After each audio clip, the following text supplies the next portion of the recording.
Seigneur, merci pour tes bienfaits et ton amour, Papa. Merci pour cette journée bénie que tu nous donnes. Merci pour ta parole, Seigneur, qui est vivante. Seigneur, merci pour la conduite de ton Esprit Saint et ton enseignement, Seigneur. Au nom de Yeshua de Nazareth, sois loué, sois glorifié. Au nom de Yeshua. Amen. Gloire au Seigneur, la famille. On veut partager là-dessus aujourd'hui.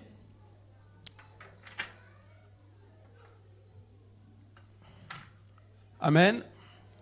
Nous prenons la parole du Seigneur dans le livre de 1 Timothée chapitre 5. Nous allons lire à partir du verset 8. Il nous est dit ceci. Mais si quelqu'un ne prend pas soin des siens, et principalement de ceux de sa famille, il a renié la foi. Et il est pire qu'un incrédule. Amen. Si quelqu'un n'a pas soin des siens, principalement ceux de sa famille, il a renié la foi et il est pire qu'un incrédule. Nous prenons en même temps, en parallèle, la parole du Seigneur dans le livre de Luc, chapitre 14. Lucas, chapitre 14.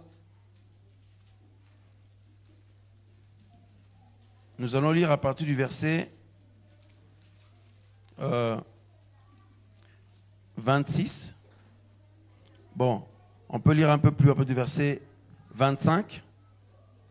Lucas 14, 25. Il est dit, « Or de grandes foules faisaient route avec lui. Et il se retourna et leur dit, « Si quelqu'un vient à moi et ne hait pas son père, sa mère, sa femme et ses enfants, ses frères et ses sœurs, et même son âme propre, il ne peut être mon disciple. Et quiconque ne porte pas sa croix en venant après moi ne peut être mon disciple. » Amen. Donc déjà, ce passage-là que nous venons de prendre dans Luc 14, on peut dire que dans un premier temps comme ça s'oppose un peu avec l'autre texte que nous avons lu dans le livre de Timothée, au chapitre 5, où on nous dit, si quelqu'un n'a pas soin des siens, principalement ceux de sa famille, il est comme un incrédule, c'est comme quelqu'un qui a renié la foi. Et on nous dit, le Seigneur lui-même dit, si quelqu'un vient à lui, parce qu'il y avait des grandes foules qui suivaient le Seigneur, tout le monde avait l'air très motivé, très zélé et désireux d'avoir la vie éternelle, de saisir le royaume des cieux. Mais le Seigneur leur dit que ceux-là qui le suivent là, justement, si quelqu'un veut accéder au ciel, il dit, si quelqu'un vient après lui, il dit, s'il ne hait pas son père, sa mère, sa femme, ses enfants, ses frères et sœurs, et même son âme propre, il ne peut pas être son disciple. Il y a comme une contradiction, et c'est très intéressant, donc il n'y a pas de contradiction, comme nous savons, dans la parole du Seigneur. Et nous voulons voir un peu les choses selon ce que les Écritures nous enseignent ici. Et nous pouvons aussi prendre, pour continuer, le texte de Matthieu, chapitre 19. Matthieu, chapitre 19.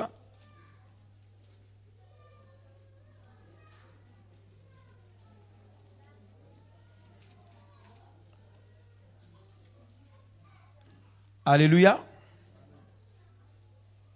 Matthieu chapitre 19, nous allons lire un peu du verset...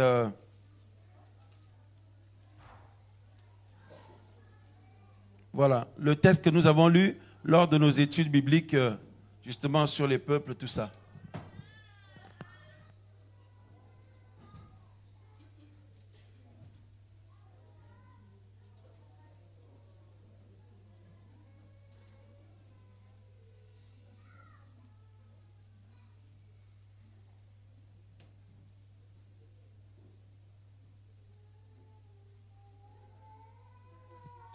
Alléluia.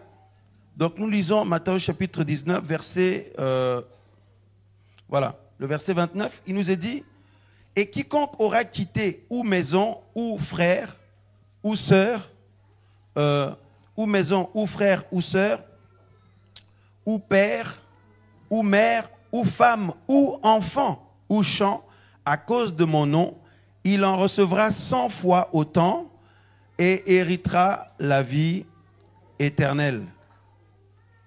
Mais beaucoup des premiers seront les derniers et beaucoup des derniers les premiers. Amen.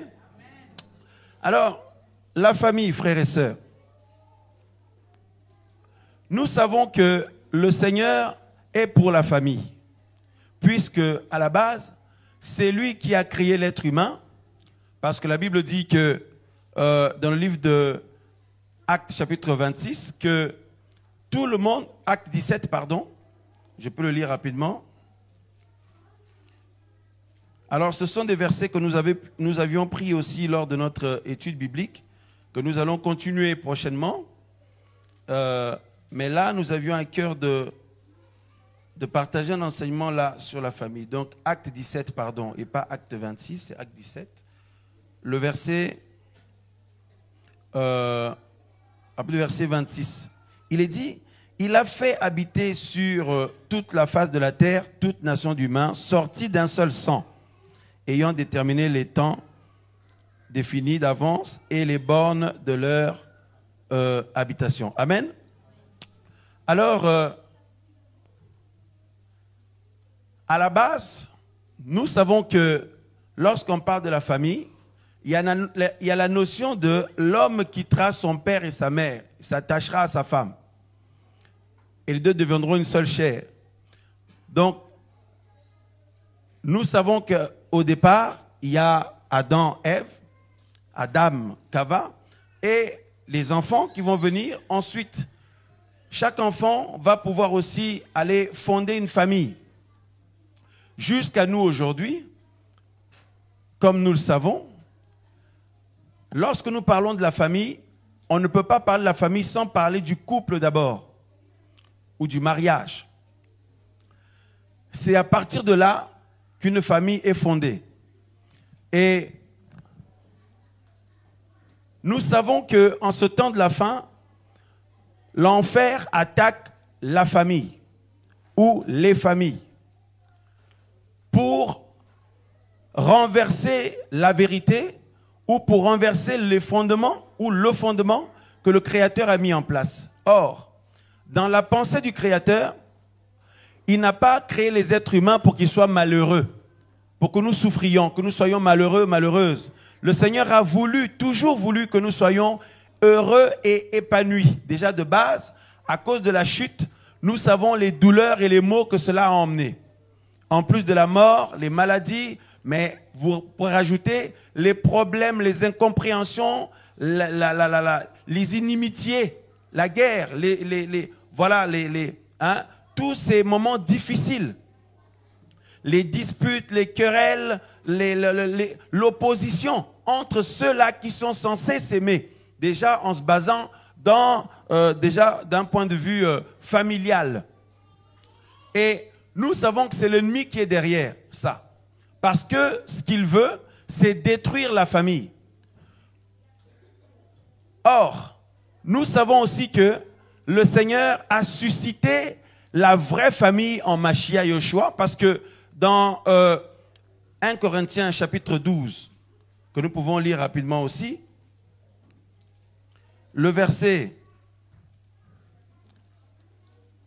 1 Corinthiens chapitre 12, le verset 13, on nous dit « Car nous avons tous été baptisés d'un seul esprit, pour être un seul corps, soit juif, soit grec, soit esclave, soit libre, et nous avons été tous abreuvés pour être un seul esprit. » Donc un seul corps pour former une seule famille, si vous voulez, l'unité.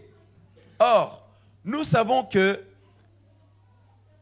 en tant que frères et sœurs dans le Seigneur, nous sommes frères et sœurs.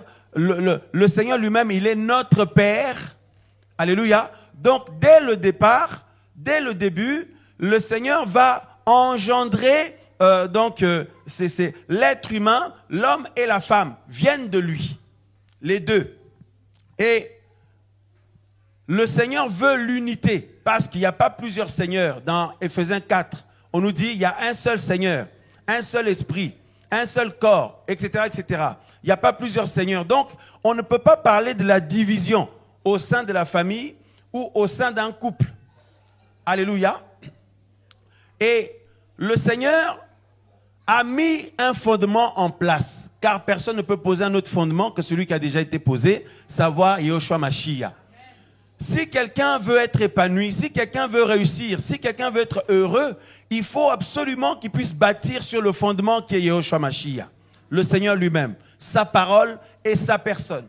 En bâtissant sur le Seigneur, la joie est assurée, le succès est assuré, l'épanouissement est assuré. Or, quiconque bâtit à côté du Seigneur ou en dehors du Seigneur, ça va être le malheur.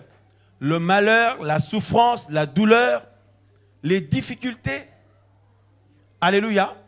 Alors, les effets de l'évangile, quand l'évangile vient dans une famille justement, lorsque l'évangile vient dans une famille, il y a plusieurs effets.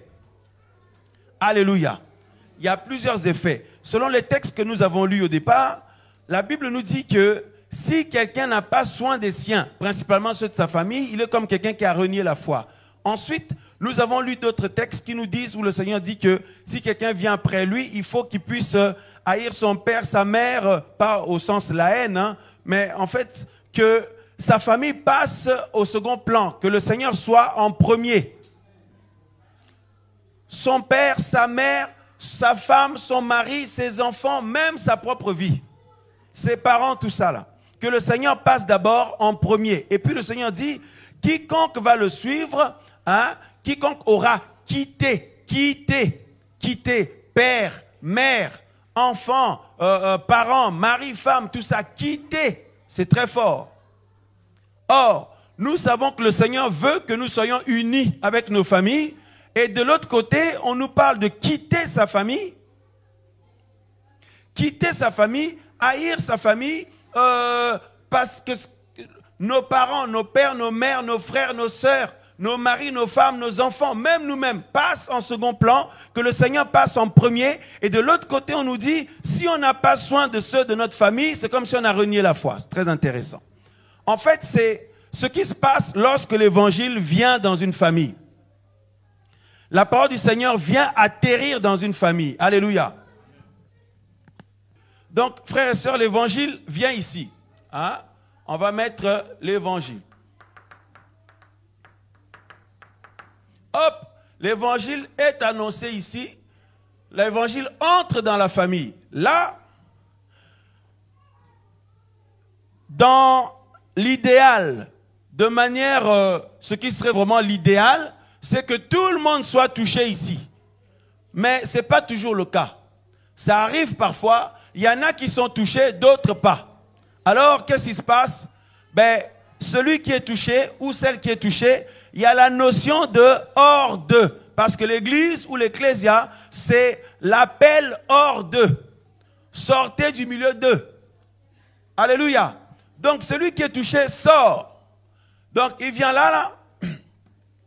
Sa famille est là. Donc, la personne, l'homme là ou la femme là, le frère ou la sœur, on ne peut pas dire qu'il a apparu comme ça de lui-même. Il a une famille, il a des parents, il a un papa, une maman, des frères et sœurs, peut-être il a aussi un mari, une femme, des enfants, etc., comme on vient de lire. Donc, tac, la personne sort ici. Et là, il y a comme une inimitié, il y a l'inimitié qui se met en place. Et ça ne vient pas forcément de la personne qui a été touchée. Souvent, la personne qui est touchée, le Seigneur va lui apprendre la mentalité du royaume, c'est-à-dire l'amour. Alléluia, parce que la base du royaume des cieux, c'est l'amour, c'est la personne du Seigneur. Hein? Comme la Bible dit dans Romains chapitre 5, verset 5, l'espérance ne trompe point, parce que l'amour du Seigneur est répandu dans nos cœurs. Hein? Comment dire? Alléluia.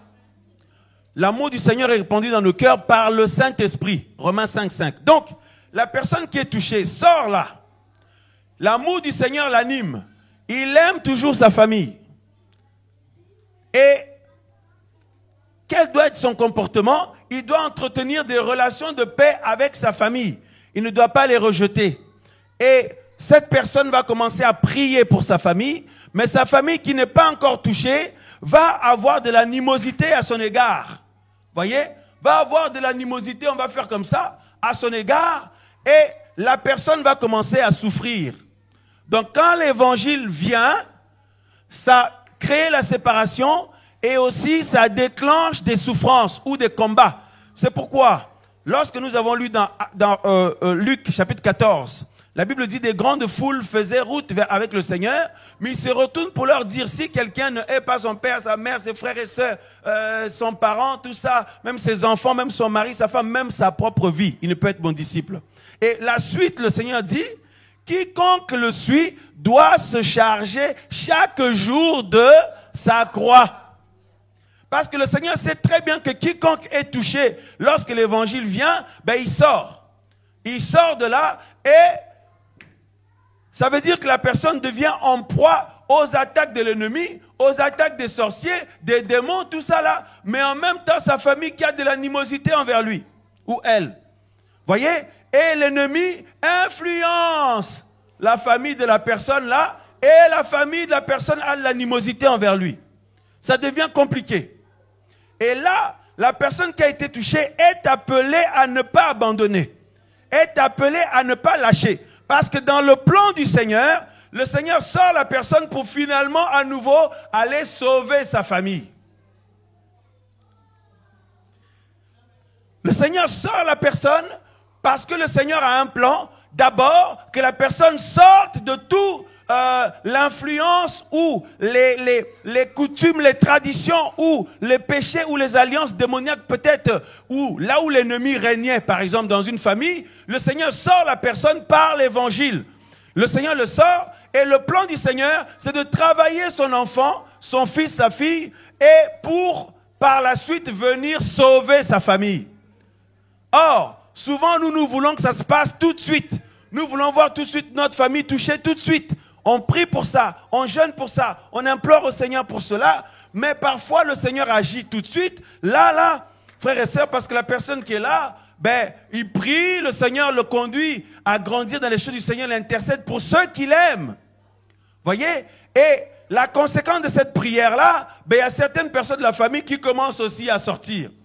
Voyez? Qui commencent aussi à voir l'évangile, commencent aussi à sortir. Mais il y en a d'autres qui ne sont pas encore sortis, ils sortent toujours pas. Nous prions, nous crions au Seigneur, nous espérons au Seigneur, mais le Seigneur entend notre prière. Il la valide ou il exauce. Par contre, comme nous avons expliqué l'autre fois, le Seigneur exauce, mais ça va s'accomplir quand? C'est comme le principe de Joseph. Le Seigneur le sort de sa famille, il expérimente beaucoup de souffrances et de douleurs, des moments difficiles, des épreuves, tout ça. Et le plan du Seigneur était qu'au travers de lui, qu'il aille sauver sa famille. Mais le Seigneur n'a pas tout de suite sauvé la famille de Joseph. Voyez, ça a pris du temps. Or, l'être humain a tendance, nous avons tendance à vouloir que ça se passe tout de suite. Mais le Seigneur, quand il regarde, il exauce son enfant ou ses enfants, mais il prévoit un temps où ça va s'accomplir. Tout comme une femme qui est enceinte, une femme mariée qui est enceinte, ben l'enfant est là, mais la manifestation physique de l'enfant, quand il va sortir, il faut un temps. Alléluia. Voyez? Et donc, celui qui est touché par le Seigneur doit être animé de la mentalité du royaume, doit être animé de la pensée du royaume, à savoir, il va porter une charge qui va sauver les autres, la croix. Donc les sorciers vont l'attaquer, les démons vont l'attaquer, sa propre chair va le combattre. Les gens vont parler contre lui ou elle. Cette personne doit s'accrocher et regarder l'action du Seigneur derrière. C'est que les autres vont être sauvés. Parce que souvent, on ne pense pas trop à ce côté-là, on pense souvent à soi-même. Mais il faut penser que, au travers de votre persévérance, de la persévérance du fils ou la fille du Seigneur, eh ben, il y a d'autres âmes qui vont être touchées, mais aussi les gens de sa famille. Alléluia! Mais il faut s'armer de cette pensée-là. Alors là, quand le Seigneur touche quelqu'un, l'évangile entre ici, la personne sort comme on a dit. Qu'est-ce qui se passe, frères et sœurs? Le Seigneur devient le fondement. Le Seigneur occupe la première place, frères et sœurs. Première place. Absolument. Le Seigneur doit occuper la première place. Sa famille passe en second. Pourquoi? Parce que au travers du Seigneur, au travers du Seigneur, la famille là va être sauvée, frères et sœurs. Mais si le Seigneur n'est pas là, la famille là sera toujours l'esclave des sorciers, l'esclave des démons, l'esclave des traditions, l'esclave de la mentalité mondaine. Voyez, le Seigneur. Hein? Le Seigneur ici, frères et sœurs. Alléluia. Et le Seigneur doit occuper la première place. Hein? Alors, là, nous voyons le côté où la Bible dit que si quelqu'un vient à lui, il faut qu'il puisse haïr son père, sa mère, ou alors si quelqu'un quitte à cause du royaume ou l'évangile, hein, l'évangile ou le royaume, ou le Seigneur tout simplement. Hein, si quelqu'un quitte à cause du Seigneur, sa famille, son père, sa mère, ses frères et sœurs, ben la Bible dit, il va en recevoir d'autres. Voyez, là présentement, là déjà, avec des combats et des douleurs, mais dans le siècle à venir aussi. Pourquoi? Parce que le Seigneur nous donne aussi la famille spirituelle. La famille spirituelle avec des liens beaucoup plus forts. Donc, la famille du Seigneur, les frères et sœurs deviennent une famille pour nous. Nous parlons là des vrais. Pourquoi on ne voit pas cette notion naturellement, de manière concrète tous les jours? Parce qu'on n'a pas toujours affaire à des vrais frères, des vraies sœurs. Mais dans la pensée du Seigneur, sa parole fait allusion aux vrais frères et sœurs. Et à ce moment-là, ils sont vraiment une famille pour nous. Vraiment une famille. Alléluia. Alléluia. Mais en même temps, le Seigneur n'abandonne pas la famille physique. Le Seigneur n'abandonne pas la famille physique parce qu'il y a un texte qui dit que ce qui est charnel, ce qui est spirituel n'est pas le premier. D'abord, ce qui est charnel. Il y a d'abord la famille physique, mais après, il y a la famille spirituelle que le Seigneur nous donne. Mais il n'abandonne pas pour autant notre famille physique. Il veut la sauver. Et comme on avait expliqué une fois, parfois, le salut du Seigneur va pénétrer au niveau de notre famille physique. Une fois qu'il nous aura pris, nous, à l'enlèvement, on est parti en enlèvement, parce qu'il faut savoir que la parole du Seigneur est une semence. La semence qui est plantée là, la prière, tout ça là, l'enfant du Seigneur qui persévère, le Seigneur arrose ça, eh bien, ça va porter du fruit à un moment donné. Ça peut porter du fruit pendant que vous êtes là, nous sommes là, mais ça peut aussi porter du fruit quand nous, on va partir en enlèvement. Mais le Seigneur est toujours Seigneur. Et il peut toujours sauver et accomplir la parole qu'il a promise, qu'il sauvera ton mari, qu'il sauvera ta femme, qu'il sauvera tes enfants, qu'il sauvera tes frères et sœurs, tes cousins, ou je sais pas. Le Seigneur peut toujours accomplir cette parole. Donc l'enfant du Seigneur ne doit pas se relâcher dans la persévérance à semer la parole. Et si ça commence à créer des discordes, des problèmes, voilà, ça crée un climat de tension trop dans la famille. Mais la famille sait déjà que tu étais ici, tu as quitté là à cause de l'évangile, à cause du Seigneur. Tu es sorti là au niveau des habitudes, au niveau de la mentalité, au niveau de la vie, au niveau des mœurs. Mais pourtant, on ne renie pas notre famille pour autant. Alléluia. Parce que le Seigneur les a utilisés pour que nous venions au monde. Le Seigneur a utilisé ton père et ta mère. Comment peux-tu souhaiter l'enfer à ton père ou à ta mère? C'est pas possible. Ou à ton mari, ta femme, tes enfants. Non, c'est pas possible. Et ce n'est pas le cas, merci Seigneur, personne ne le souhaite. Mais par contre, il y a, comment dire... il y a la notion de se dire que, eh bien, avant que le Seigneur puisse intervenir, nous qui sommes sortis là, eh bien, il faut pouvoir accepter de payer le prix. C'est-à-dire supporter des combats, des attaques, des preuves, parfois des paroles dures, venant parfois de ceux qu'on aime, tout ça, parfois des paroles, voilà, des paroles qui font mal au cœur, qui blessent. Pourquoi? Parce que, pour eux, tu es sorti de là pour aller n'importe quoi, pour te perdre. Alors que toi, tu es sorti à cause de l'évangile et du royaume, le Seigneur. Et ils ne savent pas qu'au travers de toi, le Seigneur va les sauver. Mais toi, tu le sais. Tout comme Joseph, le Seigneur lui avait montré ce qu'il allait faire. Voilà pourquoi il a pu s'accrocher, persévérer, frères et sœurs. Le Seigneur veut sauver, nous sauver, nous et nos familles. Alléluia. Maintenant, il y en a qui sont, celui qui est touché ici, le Seigneur le touche là, il vient, il est touché et il va lui aussi fonder une famille. des bien-aimés qui se marient dans le Seigneur. Ils se marient dans le Seigneur. Ils fondent aussi une famille. Alléluia.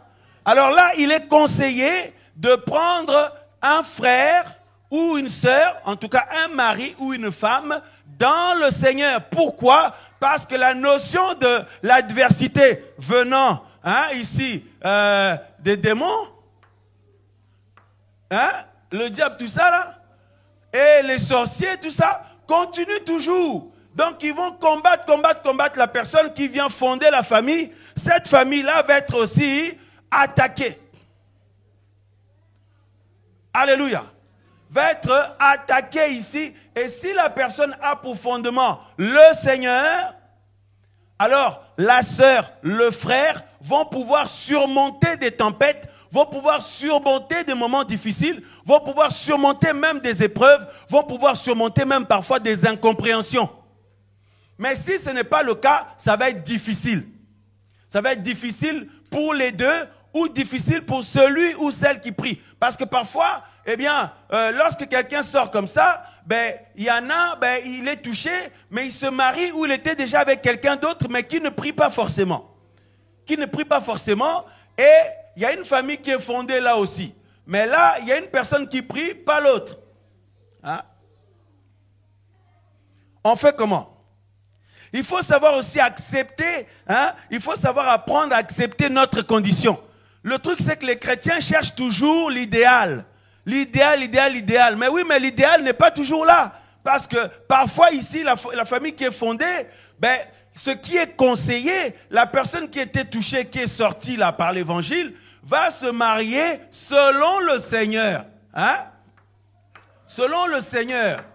Mais parfois, la personne là, touchée, et parfois l'autre, donc il est touché, et puis après il vient dans le Seigneur, il tombe avec quelqu'un, et la personne est enceinte. Ça peut arriver, et parfois ce n'est pas le cas, mais étant sorti de là, la personne déjà là, il avait eu une vie avec un homme, une femme. Quand le Seigneur le touche, il vient ici, il est touché, mais en étant déjà avec quelqu'un, ayant déjà des enfants. Donc, la personne maintenant se retrouve dans une phase d'être en famille. Mais la personne maintenant a la notion que ce soit selon le Seigneur, mais sauf que il y en a un qui ne prie pas. Soit c'est le mari, soit c'est la femme. Comment on fait? Paul dit qu'il ne faut pas chasser le mari là ou la femme là. Mais parfois, il n'y a pas besoin de le chasser. Lui, il s'en va. Ou elle s'en va. Maintenant, on fait comment? La sœur, là, le frère, là. Donc, l'homme, la femme. Donc, admettons, l'homme est dans le Seigneur. La femme ne l'est pas. Ou la femme est dans le Seigneur, l'homme n'est pas. Celui qui s'en va, ou parfois il y en a, il ne s'en va pas. Il reste là, mais il te mène la vie dure. Tu souffres. Donc, la sœur est dans le Seigneur, mais pas l'homme. Donc, par contre, ils sont en famille. Donc, la femme là qui prie va souffrir parce que les habitudes de son mari qui ne prie pas vont être difficiles pour elle. Ou inversement, l'homme là qui prie va souffrir parce que les habitudes de la femme qui ne prie pas vont être difficiles pour lui. Et donc, la personne va souffrir, sa croix va être lourde. Mais c'est sa croix quand même.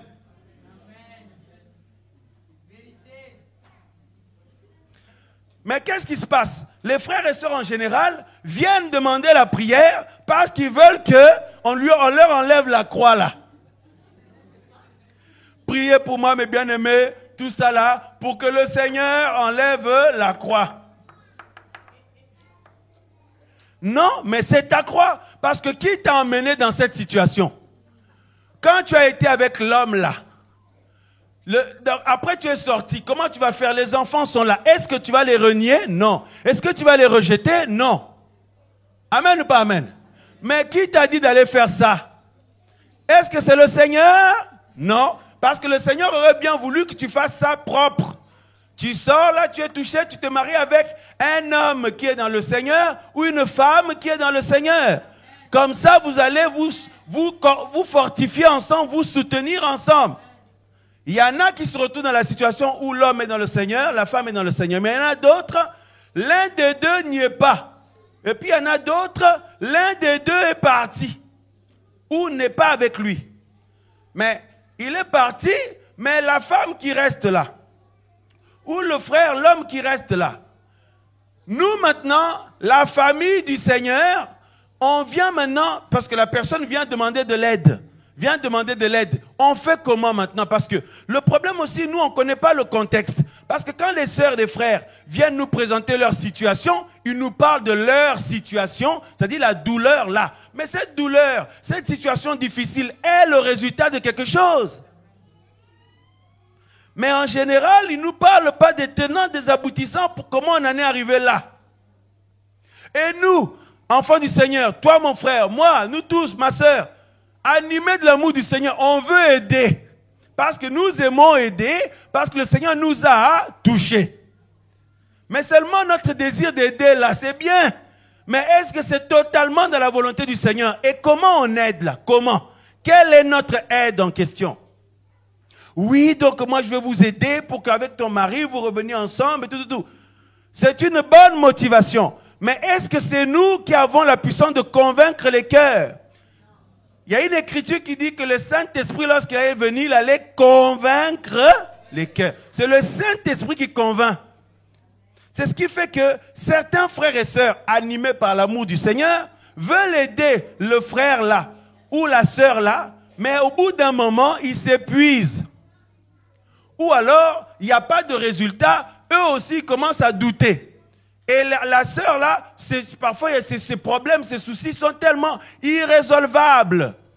C'est arrivé dans le passé, on a voulu aider des gens, des frères, des sœurs, mais il y en a, ils vous sortent des situations, mais c'est irrésolvable. Tu dis, mais on va commencer par où?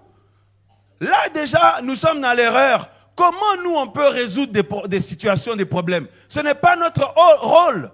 Notre rôle, c'est d'emmener le soutien du Seigneur, le soutien de l'évangile et, frères et sœurs, et la prière. Alléluia. La prière. Donc, qu'est-ce qui se passe? Animés de l'amour du Seigneur, mais nous faisons des erreurs. C'est-à-dire que nous avons une démarche comme si c'est nous qui allons convaincre le cœur du frère, de la sœur, ou le mari de notre sœur qui souffre, ou la femme de notre frère qui souffre, ou ses enfants. Mais convaincre, c'est le rôle du Saint-Esprit. Que chacun de nous soyons à notre place. Mais par contre, nous pouvons fléchir les genoux dans la prière. Et que si cela plaît au Seigneur, il peut intervenir. Alléluia. Si cela plaît au Seigneur, il peut intervenir dans cette situation. Alléluia. Wow.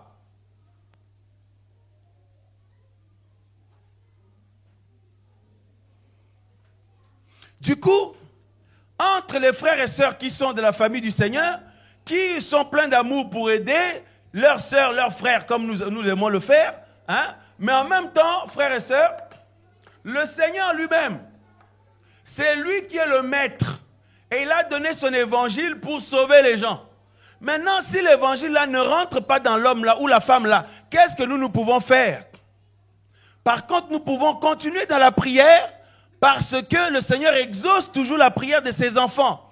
Et l'exaucement peut avoir lieu pendant votre vie et ça peut avoir lieu peut-être on est parti en enlèvement. Ou peut-être la personne, tu décèdes, mon frère, c'était ton jour, ta soeur, ma soeur, c'était ton jour. Le Seigneur te prend et derrière toi, ceux à qui tu parlais du Seigneur, tu priais, ta famille et tout, voilà que le Seigneur les touche. Mais tu n'as pas pu le voir. Mais peu importe, l'essentiel c'est que la volonté du Seigneur s'est accomplie. Et le Seigneur n'a pas menti, il a accompli ce qu'il avait exaucé dans ta prière. Mais le problème du chrétien, c'est qu'il veut être là pour voir. Parfois, on peut être là pour voir, mais parfois non. Ça dépend comment le Seigneur veut. Amen. Mais néanmoins, nous devons rester fidèles au Seigneur et à l'Évangile et continuer notre travail jusqu'à ce que la volonté du Seigneur s'accomplisse sur la famille. Maintenant, Lorsque nous disons cela, que chacun de nous soyons à notre place, est-ce que c'est un manque d'amour pour notre frère ou notre sœur, l'homme là qui souffre parce que son mari ne prie pas ou sa femme ne prie pas? Est-ce que c'est un manque d'amour? Non, pas du tout. Mais sauf que l'œuvre spirituelle, il ne faut pas oublier que c'est l'œuvre du Père. Le Seigneur utilise les frères et sœurs, il nous utilise tous, mais à la fin, c'est sa volonté qui s'accomplit. C'est lui qui détermine le temps, vous voyez, les délais, et c'est lui qui convainc les cœurs. Nous, on n'a pas le pouvoir d'aller dedans. Alléluia. Parce qu'il y a plusieurs raisons pour lesquelles la personne se retrouve seule comme ça, ou peut-être se retrouve avec un homme, une femme qui ne prie pas encore. Maintenant, on ne va pas dire, sépare-toi de lui ou d'elle. Non, reste avec. Paul dit que à cause de l'homme qui prie là, la femme va être sanctifiée. Un jour, le Seigneur va la toucher. Ou inversement, à cause de la femme qui prie, l'homme va être sanctifié. Un jour, le Seigneur va le toucher. Et ainsi, les enfants aussi. Voyez? Mais c'est l'action de l'Esprit Saint. Alléluia. Alléluia. Mais cet homme, cette femme-là, va avoir beaucoup de combats, beaucoup d'épreuves, de moments difficiles. Et il ne faut pas dire, mais le Seigneur ne voit pas ma situation, pour pourquoi il n'intervient pas, etc. Mais comment tu en es arrivé là à avoir eu des enfants avant que tu puisses te marier correctement selon le Seigneur, avec quelqu'un, tu as eu des enfants avant. Personne n'a le droit de te condamner. Moi, je n'ai pas le droit de te condamner et personne. Mais voilà, ta vie est comme ça. Mais maintenant, tu dois aussi accepter ta croix. Alléluia. Alléluia. Et de ne pas se comporter toujours en faiseur de peine aux autres. Parce que ça, c'est pas l'amour, parce que nous sommes faibles. Si une sœur nous fait de la peine, on est très faible. On va chercher à l'aider de plusieurs manières et ça peut induire en erreur alors que c'est le rôle du Seigneur. De changer un cœur, de toucher un cœur, de transformer un cœur. Alléluia. Alléluia. Et puis autre chose, ne nous comparons jamais avec les autres pour dire, moi je souffre, mais quelle est la situation de l'autre qui est marié ou qui a une famille, mais lui ça a l'air mieux, elle ça a l'air mieux. Il faut jamais faire ça, parce que chacun a sa trajectoire. Parce que ça voudrait dire que le Seigneur fait des favoritismes pour certains et il défavorise les autres. Non, il y a des raisons liées à la vie de chacun. Il ne faut jamais comparer. Alléluia. Parce que quand vous prenez les apôtres, par exemple, la Bible dit que la plupart d'entre eux sont morts d'une mort de martyr, d'une mort terrible. Mais Jean, Yohanan, lui, par contre, il était exilé dans l'île de Patmos, mais il est mort de vieillesse, frère. Bon, on va dire quoi? Le Seigneur a fait du favoritisme avec lui. On va dire comment? Il y a des frères qui sont décédés avant l'enlèvement, mais il y en a d'autres qui verront l'enlèvement, ils verront le Seigneur venir. Voyez-vous, frères et sœurs, ils vont entendre la dernière trompette, on va partir à l'enlèvement, à la rencontre du Seigneur dans les airs. Il y en a qui décèdent avant. Maintenant, si on se met dans cette position-là, on va se dire, mais pourquoi le Seigneur a permis que certains voient l'enlèvement et d'autres sont partis avant, etc. Même si on a expliqué que l'enlèvement, frères et sœurs, ça va, comment dire, ceux qui sont morts dans le Mashiach vont revenir à la vie, on va partir ensemble à la rencontre du Seigneur dans les airs. Mais ce côté de dire que nous, on est restés vivants, mais eux, ils sont décédés avant. Mais ce n'est pas à nous de raisonner comme ça. Le Seigneur est souverain. Alléluia. C'est pour ça que la Bible dit, nous avons lu tout à l'heure que nous formons un corps. Chacun est membre du corps selon que le Seigneur l'a voulu et déterminé. Il faut accepter la situation dans laquelle nous vivons. Nous ne disons pas qu'il faut accepter une vie de défaite, mais il faut porter sa croix jusqu'à ce que le Seigneur touche ton mari, jusqu'à ce que le Seigneur touche ta femme, ou touche tes enfants, ou touche ta famille. Alléluia. Il faut continuer dans la prière, dans la persévérance, dans l'amour du Seigneur, dans la consécration, etc., etc., tout en étant un encouragement pour les autres. Mais si la sœur la vient toujours abattue tous les jours, dès qu'on la voit, aïe, aïe, aïe, on est déjà mal, on dit, oh là là, la sœur, sa situation est tellement, oh là là là là, sa présence nous rend triste. Mais non, ma sœur, sois courageuse, même si tu es seule encore pour le moment, mais quand tu es là, tu donnes du courage aux frères et sœurs. Par la foi qui t'anime, par l'Esprit Saint, par l'espérance au Seigneur. Au lieu d'avoir de la peine pour toi, on bénit le Seigneur plutôt de la foi que tu as. Waouh! Ou inversement, parce que le Seigneur agira certainement. Parce qu'aujourd'hui, à cause des cœurs sensibles du Seigneur qui nous a donnés, nous sommes tous faibles. Dès que l'un de nous fait de la peine, on est très faible. Et cette faiblesse-là peut parfois induire en erreur. Alléluia. Alléluia. Maintenant, ici, quelqu'un d'autre maintenant, il y en a qui sont mariés dans le Seigneur. Là, ils fondent une famille. Les deux sont censés être dans le Seigneur. Mais est-ce que cela exclut les difficultés, les problèmes, les combats? Non, il y en a toujours. Parce que nous restons tous humains. Alléluia. Alors, il y en a, avant que le Seigneur les touche, avant que le Seigneur leur donne une vie de travail, une vie de mariage, ou leur donne des enfants, tout ça, ils étaient à fond avec le Seigneur. Une fois que le Seigneur leur donne ça, ça baisse. Donc ça veut dire quoi? C'est à cause du Seigneur que, donc ça dit, les enfants que tu as là, le travail que tu as ou le mariage que tu as, donc ça devient une occasion maintenant pour que le Seigneur passe en second plan. Qu'est-ce que nous avons dit? Le Seigneur doit occuper quoi? La première place. Il a dit qu'il doit passer avant notre père, notre mère, notre femme, notre mari, nos enfants, même avant nous-mêmes. Dis à ton frère, à ta soeur, dis avant toi-même. Oh, moi, je veux comme ça, je me sens comme ça, là, moi. Non, on doit passer après. Le Seigneur doit passer avant. Mais, parce que là, il y a ce qu'on appelle, il y a quelque chose qui se passe ici, il y a l'épreuve de temps. Parce que dans les deux choses-là, ceux qui se retrouvent mariés dans le Seigneur et ceux qui se retrouvent avec un homme, une femme qui ne prie pas encore, ou peut-être un homme, une femme qui n'est pas là.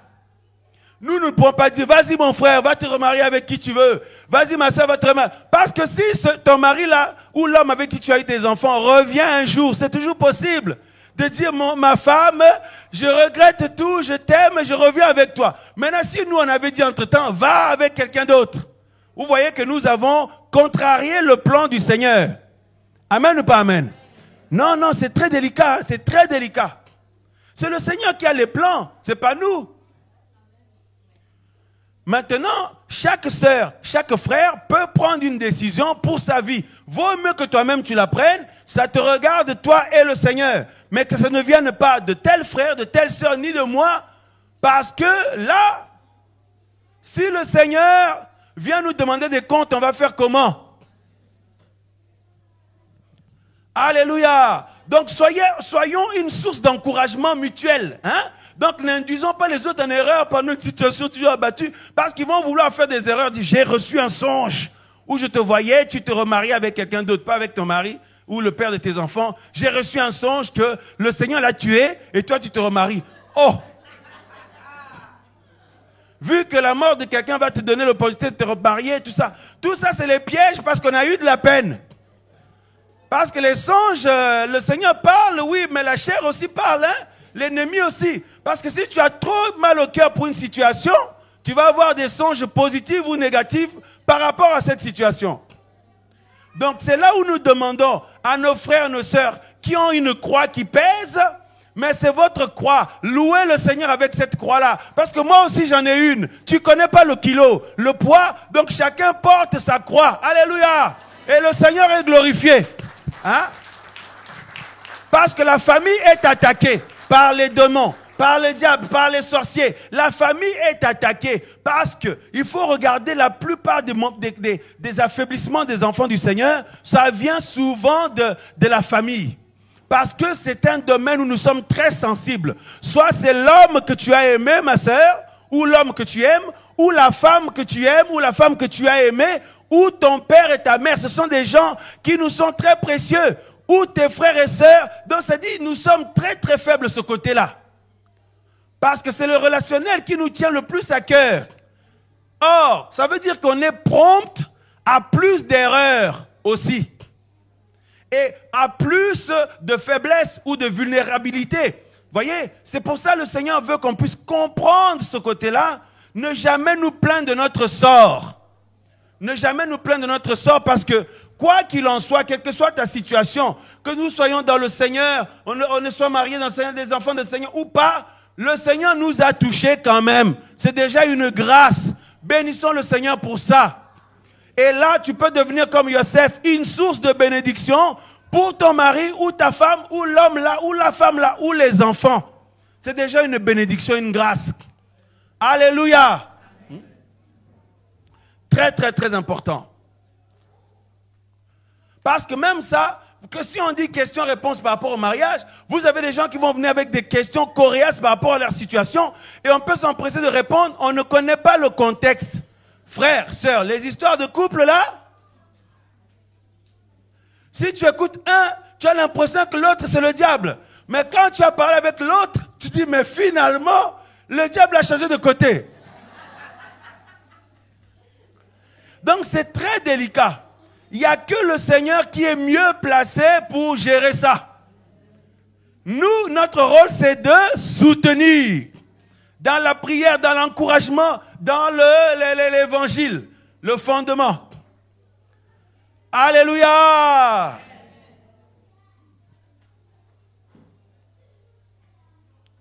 Alléluia! La Bible nous dit, ne vous devez rien les uns les autres si ce n'est de vous aimer. Alors, mes frères et sœurs, je vous demande, aimez-moi s'il vous plaît, au nom du Seigneur. Moi aussi, je vous aime dans le nom du Seigneur. Aimons-nous les uns les autres, c'est-à-dire, protégeons-nous les uns les autres. Si je viens vous raconter tous mes problèmes, je ne vous ai pas aimé. Je vous dis la vérité, parce que quand vous aimez le Seigneur, l'amour du Seigneur dans votre cœur, par le Saint-Esprit qui nous a été donné, vous m'aimez moi aussi en tant que votre frère. Tout comme moi, je vous aime en tant que mes frères et sœurs. Si je viens vous raconter tous mes soucis, vous venez me le faire, vous ne m'avez pas aimé parce que notre cœur de frères et sœurs va être sensible. On va avoir mal au cœur. On va vouloir vous soutenir. On va vouloir faire quelque chose pour que ça change. Or, ça peut nous induire en erreur, frères et sœurs, parce que on peut parfois se mettre dans une configuration qui n'est pas le nôtre, dans un rôle qui n'est pas le nôtre. Tout ça animé par l'amour. Ça peut nous mettre dans un chemin, dans une démarche, dans une action, dans quelque chose qui n'est pas dans la volonté du Seigneur. Mais animé par l'amour. Et nous avons du mal de ce côté-là. Tous. Nous sommes très, très, très faibles par rapport à ça, à cause de l'amour du Seigneur qui nous anime. Alléluia. Donc, ne vous devez rien les uns les autres si ce n'est de vous aimer. Aimons-nous les uns les autres. Oui, nous avons besoin parfois de demander la prière aux autres pour nos situations et tout, c'est normal. Mais attention jusqu'à quel niveau. Parce que si tu déroules toute ta vie, tu ne connais pas le niveau de sensibilité de ton frère, ta sœur. Ça va lui faire tellement mal. Il y en a soit il va commencer à avoir des songes pour toi. Il peut même te prophétiser là. Parce qu'il veut du bien pour toi. D'autres, ça peut tellement l'affecter que pendant plusieurs jours, la personne n'est pas bien. Voyez? Parce que nous sommes animés de l'amour du Seigneur. Donc nous ne disons pas par là que chacun puisse souffrir dans son coin. Non, mais nous disons que le Seigneur qui est le Tout-Puissant, qui nous voit tous, qui nous connaît tous, vous croyez qu'il ne connaît pas notre situation? Vous croyez qu'il ne connaît pas votre situation ou la situation des frères et sœurs? Nous pouvons nous aider les uns les autres, nous visiter mutuellement, prier les uns pour les autres, s'encourager les uns les autres. Mais attention, c'est le Seigneur qui fait toutes choses, par-dessus tout. Alléluia. Alors là, dans le cadre de la famille, tout le monde subit une épreuve, le temps. L'épreuve du temps. Hein? Tout le monde, on va l'écrire ici. Le temps. Alors là, avec le temps, le Seigneur demande à ses enfants de continuer à avancer, même si la nuit dure. La nuit est longue. Mais le Seigneur dit, patiente dans le temps, la persévérance, la patience, tout ça, là, frères et sœurs, gardez la foi. Voyez, parce que le Seigneur agira certainement. Mais l'épreuve du temps, là, fait parfois que certains commencent à murmurer. D'autres disent même que j'en ai marre. J'en ai marre de cette situation. Je n'en peux plus de cette situation. Mais alors là, nous menaçons qui? Nous menaçons le Seigneur, nous menaçons les frères et sœurs, nous menaçons qui? Le diable, on menace qui? Voyez?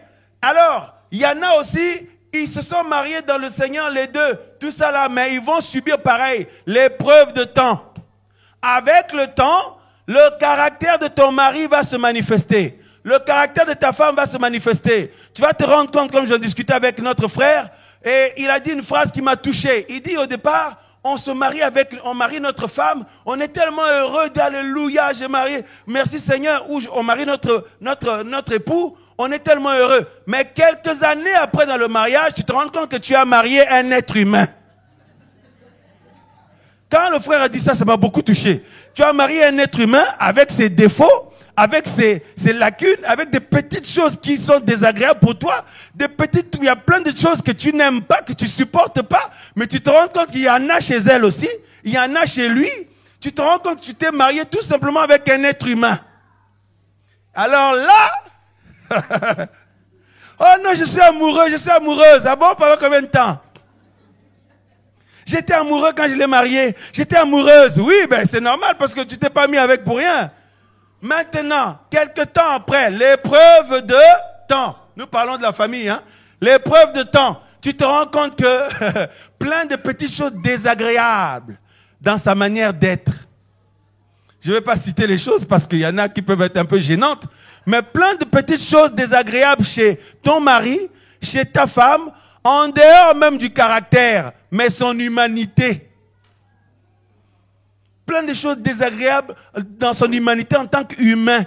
Mais toi aussi, tu en as, mon frère, ma soeur. C'est des deux côtés. Et tu te rends compte, en fait, mais j'ai marié un être humain, j'ai marié un être animal, comme moi.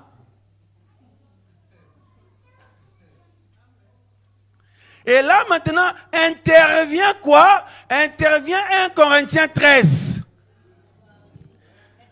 Alléluia! Parce que nous nous sommes aperçus, il y a des bien-aimés, une fois ils se marient avec la sœur ou le frère, ils ont béni le Seigneur, ils ont des enfants et tout. Quelque temps après, ils disent, non, je n'ai plus de sentiments pour mon mari. Ça arrive beaucoup, hein? Il y en a qui parlent de la crise de la quarantaine. Il dit que dans la quarantaine, il y a une crise là qui fait que la personne veut voir autre chose. Et il y a la crise de la trentaine alors, et celle de la vingtaine, et celle de la cinquantaine, la soixantaine. Il y a des crises à tous les âges, jusqu'au retour du Seigneur. Donc arrêtez avec des raisons de crise. Et notre soeur avait parlé des hormones l'autre jour. Peut-être, les scientifiques disent, ou les médecins disent plein de choses. Les hormones, les crises, les machins, tout ça là, c'est tu t'es marié avec un être humain. Et l'autre s'est marié aussi avec un être humain. Là maintenant, il faut que 1 Corinthiens 13 intervienne. Pour durer dans le temps. Parce que sinon, j'ai plus de sentiments pour mon mari. Ah non, mais attends. Est-ce que le Seigneur a dit que tu te maries avec ton mari parce que tu es amoureux seulement et puis quand tu n'es plus amoureux, tu ne ressens plus ça, c'est fini, tu peux la quitter. Ah non! Tu restes avec lui. Parce que le mariage, c'est aussi un ministère. C'est aussi servir le Seigneur. Là maintenant, on va voir si tu es fidèle dans le service du Seigneur. Ah non, mais moi je suis dans l'œuvre, tout le temps dans l'œuvre. Oui, il y a l'œuvre. Mais la première œuvre commence chez toi. Sers le Seigneur en supportant ton mari. Sers le Seigneur en supportant ta femme, tes enfants, à ne pas les abandonner. Alléluia. Sers le Seigneur en supportant ta situation. Alléluia. On a vu des gens, ils disent, je n'ai plus de sentiments pour ma femme. Il l'a quitté pour aller ailleurs. Et ça a détruit, ça fait du mal à sa femme et aux enfants. Parce qu'il ne faut pas oublier, il y a les enfants qui sont victimes à chaque fois. Et quand nous regardons même par rapport à nos parents, nous autres, là souvent on le dit, la plupart d'entre nous, dans les failles ou les lacunes qu'ont eu nos parents, nous sommes victimes dans certains domaines.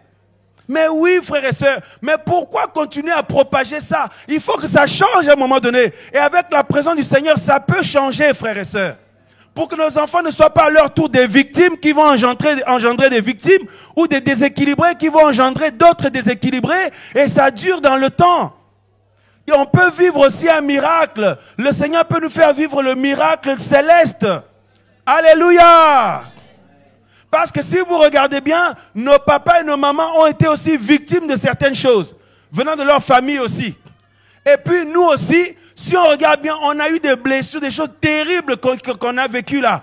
Et chacun, mais alors on va faire quoi? On va continuer à propager ça, que nos enfants aussi reçoivent ça, et eux aussi vont donner ça à leurs enfants jusqu'à quand? Frère, donc ce n'est pas une histoire, je n'ai plus de sentiments pour mon mari. Frère, priez pour moi parce qu'en ce moment, je ne ressens plus rien pour lui. Mais qu'est-ce que tu racontes? Je ne ressens plus rien pour elle. Je ressens... Non, frère.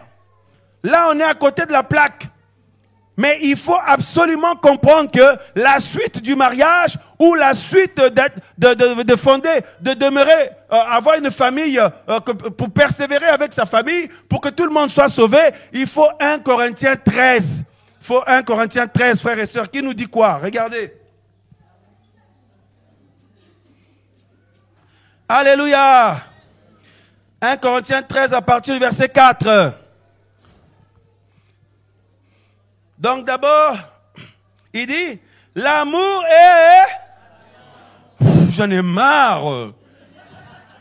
Non chérie, j'en ai marre. J'en ai marre de toi mon mari, j'en ai marre de toi ma femme, j'en ai marre de vous mes enfants. J'en ai marre de vous mes parents, j'en ai marre. Alléluia, dis à ton voisin, j'en ai marre. L'amour est patient. Il se montre doux. Bon, nous savons que c'est la personne du Seigneur d'abord, hein, l'amour. Mais dans Romains chapitre 5, mettons un marque-page rapidement ici dans 1 Corinthiens 13. Allons rapidement lire Romains 5, 5. Alléluia. Romains chapitre 5, verset 5. Or, l'espérance ne rend point honteux, parce que l'amour d'Élohim est répandu dans nos cœurs par le moyen de l'Esprit Saint qui nous a été donné. Or, il y a une écriture qui dit, si quelqu'un n'a pas l'Esprit de Christ, l'Esprit du Mashiach, il ne lui appartient pas. Qui a l'Esprit du Seigneur ici? Ben, on a intérêt parce que si nous n'avons pas son Esprit, nous ne lui appartenons pas. Or, si nous avons son Esprit, nous sommes coincés aussi. Et merci Seigneur, parce que nous l'avons. Donc nous sommes coincés. Ceux qui ont le Saint-Esprit, la Bible dit que dans le Saint-Esprit qui nous a été donné, il y a l'amour. Et l'amour là, ce n'est pas « je t'aime dans l'amour du Seigneur ». Non, non, non, non. Comme dans les couples, il y en a qui disent « je réclame, mon mari me dit jamais je t'aime ». Ou ma femme me dit jamais je t'aime. Bon, écoute, mon frère fait un effort, dis à ta femme je t'aime.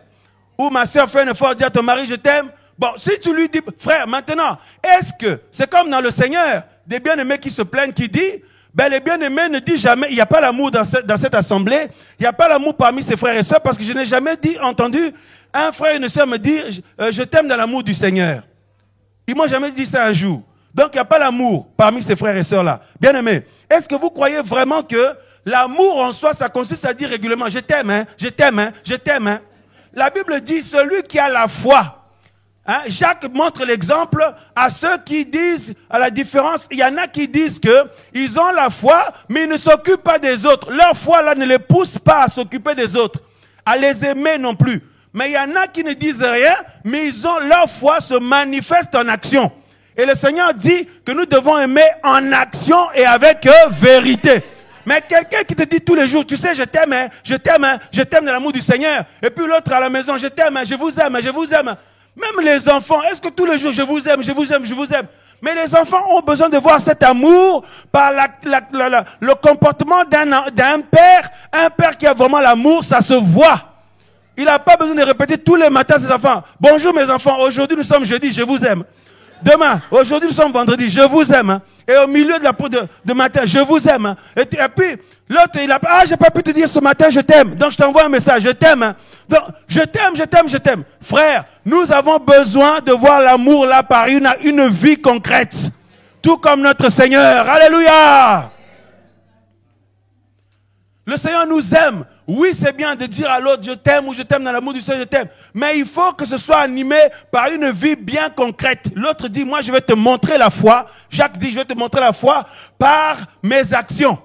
Voyez, il y a un comportement qui montre qu'on a la foi. Il y a un comportement qui montre qu'on aime l'autre. Alléluia. Et pour aimer, il ne faut pas que tout soit nickel. Hein. Il faut que, voilà, donc ça dit, tu comprends que tu as marié un être humain aussi. Que tes enfants sont, ton mari, ta femme, les frères et sœurs, on est tous des êtres humains, animaux. Voyez, c'est ce côté-là qu'on met à mort, là. Voyez, c'est pour ça que la Bible nous appelle à marcher par l'esprit, pour pas que le côté animal prenne le dessus. Et là, donc nous avons l'esprit du Seigneur. L'esprit du Seigneur, il y a l'amour dedans, et l'amour nous pousse là. On revient à 1 Corinthiens 13. L'amour est patient. Il se montre doux. L'amour n'est pas envieux.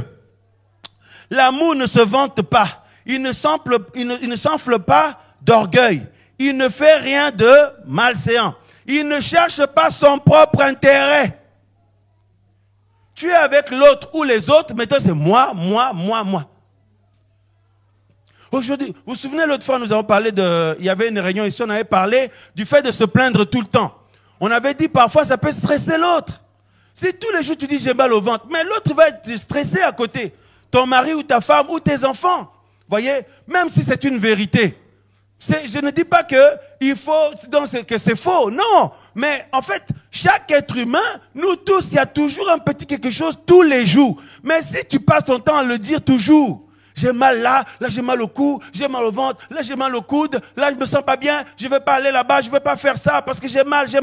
Ok, même si c'est vrai. Mais à force, au bout d'un moment, au bout de quelques semaines, quelques mois, quelques années, ça va devenir ta présence est stressante.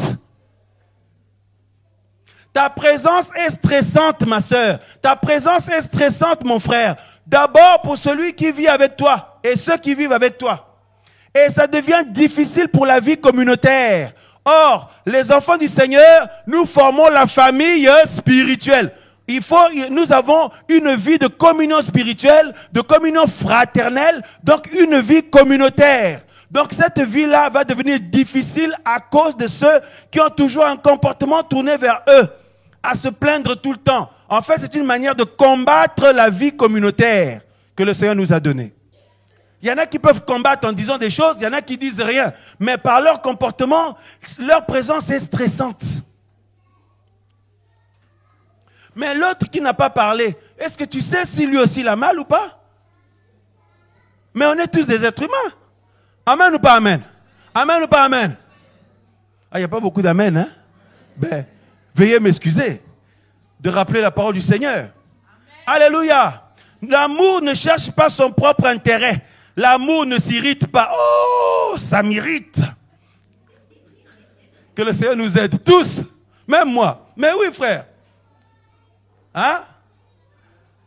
Alléluia. L'amour ne tient pas compte du mal. Il ne se réjouit pas de l'injustice, mais il se réjouit avec la vérité. Il couvre tout. Il croit tout. Il espère tout. Il supporte tout. Oh, on en est bien loin. L'amour ne périt jamais. C'est la personne du Seigneur. Mais le Seigneur habite en nous, non? Amen ou pas amen? Mais il produit ça. Il veut produire ça. Mais nous lui en empêchons. C'est même pas la peine de dire c'est le diable, les démons, les sorciers. Non, c'est nous-mêmes qui lui en empêchons. Je vous dis la vérité, frères et sœurs. Là, Seigneur, je peux pas, là c'est bon, là moi je peux pas, là, je peux pas. Mais ouais, mais nous, si on prend toute notre histoire, notre vie, il y a des moments où le Seigneur peut dire non, lui, je peux plus. Mais pourtant, il ne le fait pas. C'est ça d'ailleurs qui nous touche. Quand on y pense, quand on réfléchit à nous-mêmes, à tous nos casseroles personnelles là devant le Seigneur, là, à nos douleurs, à nos manquements, à nos faiblesses, à nos lacunes, c'est ça qui nous fait, on se jette dans les bras du Seigneur, on se jette aux pieds du Seigneur. Parce que lui, il supporte tout. Alléluia! C'est un apprentissage. Alors, dans le cadre du mariage, famille, mari, l'homme avec sa femme, la femme avec son mari, les parents avec leurs enfants, et puis la vie communautaire avec nos autres frères et sœurs, parce que c'est aussi une famille dans le Seigneur, eh bien nous avons besoin de tout ce qui vient d'être cité ici. Alléluia! Alléluia! Et ça va nous aider à rester une famille dans le Seigneur, et une famille aussi, je veux dire, sur le plan physique aussi. Parce que le Seigneur est contre toutes ces divisions-là. Le Seigneur est contre la répudiation et toutes ces choses, frères et sœurs. Parce que ça fait beaucoup de mal. Regarde comment mon mari est devenu, regarde comment ma femme est venue. Mais toi qui constates tout ça, là, moi qui constate tout ça, mais alors que je me lève, parce que si j'ai vu tout ce qui ne va pas chez ma femme, ou j'ai vu tout ce qui ne va pas chez mon mari, ça veut dire que je suis une sentinelle. Ça veut dire, j'ai agi en sentinelle. Hein, parce que le sentinelle, tu as vu. Mais nous, qu'est-ce qui se passe? On va lui dire, non, mais regarde, regarde, regarde. Non! Le sentinelle ou la sentinelle devant le Seigneur, quand il a vu, il faut qu'il aille voir le maître, le patron. Alléluia! Il faut aller au pied du Seigneur. Parce que si tu dis à ton mari, ta femme, peut-être ça va lui faire mal. Et c'est souvent le cas d'ailleurs. Ah mais oui, si tu as vu, c'est une bonne chose. Ça veut dire que tu as été à ta place de sentinelle. Maintenant, emmène ça devant le Seigneur, dans la prière. Mais moi et toi, nous ne voulons pas prier. Par contre, on charge. On charge notre mari, on charge notre femme, on charge nos enfants, on charge tout le monde. On charge les frères et sœurs. Non, emmenons ça au pied du Seigneur. Alléluia! Parce que le Seigneur veut nous sauver avec nos familles. Amen ou pas amen? Amen ou pas amen? Et puis l'autre qui ne voit jamais rien, c'est pas normal aussi. L'autre voit trop et l'autre ne voit pas assez. Ou il voit jamais. Ça aussi, c'est pas normal. Tu fais comme si tu vois pas. Tu vois très bien. Tu sais très bien ce que toi aussi tu dois changer. Mais tu ne changes jamais, tu attends seulement que l'autre vienne te dire. Et quand il te dit, tu es vexé. Mais tu sais très bien ce qu'il faut faire. Ça aussi, ce n'est pas l'amour. L'amour, on anticipe. Avant que l'autre vienne me dire ça, moi-même, je sais que j'ai ça à travailler. C'est ça l'amour. Mais toi, tu attends, tu fais rien, tu continues. Tu sais très bien que ça, ton mari n'aime pas, ta femme n'aime pas, ou la situation qui t'arrive, ou comment tu te laisses aller, ou comment les autres frères et sœurs. Mais tu continues comme ça, et le jour quelqu'un va te dire, oh, vexé. Mais qu'est-ce qui ne va pas avec ce frère, avec cette sœur? Mais qu'est-ce qu'elle a et tout, hein? La présence de son mari ne supporte plus, la présence de sa femme, ça ne va plus, la présence des frères et sœurs, ça ne va plus, il ne supporte pas.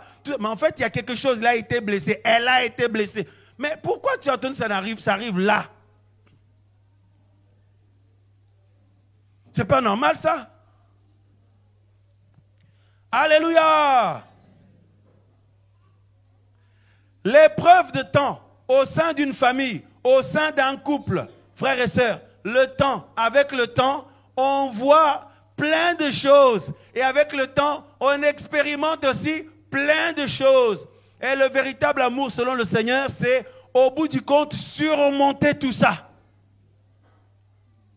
Après plusieurs années de réalité, d'expérience que vous avez vécues ensemble, tout, ou parfois des situations d'incompréhension, des situations douloureuses et tout, ne reste pas sur les situations douloureuses. Tu gardes tout comme si tu es un vrai ordinateur ambulant. Mais si le Seigneur était comme toi, mais où serions-nous? Si le Seigneur était comme ça, comme moi là, où serions-nous, frère? Il ne faut pas tout garder dans ton disque dur. Hein? Disque dur, on dit dur. C'est un disque qui est dur. Il faut l'enlever. Alléluia. Il faut un cœur d'amour, un cœur de chair. Nous, on énumère. En 2010, il m'avait fait ça. En 2011, il m'a fait ça. En 2012, ah non, là, c'était terrible. Il m'a fait ça. 2013, il m'a encore fait ça. J'ai supporté. Mais 2014, là, il a été trop loin. Mais le Seigneur m'a aidé. C'était très dur. Mais le Seigneur m'a aidé. J'ai supporté quand même. 2015, il y a eu ça. Mais tu vas citer jusqu'à quand? Merci Seigneur de ce que, frère, il ne nous fait pas ça. Parce que si le Seigneur nous fait ça, nous, c'est une histoire d'heures, de minutes ou de secondes. C'est même pas d'années. Alléluia! Dis à ton voisin l'amour. Toi, tu dis, je t'aime, hein, mais tu fais souffrir la personne. Vaut mieux quelqu'un qui dit rien, mais qui, par sa vie, la personne se sent en sécurité dans sa présence. Alléluia! C'est important. La présence de ce frère me stresse.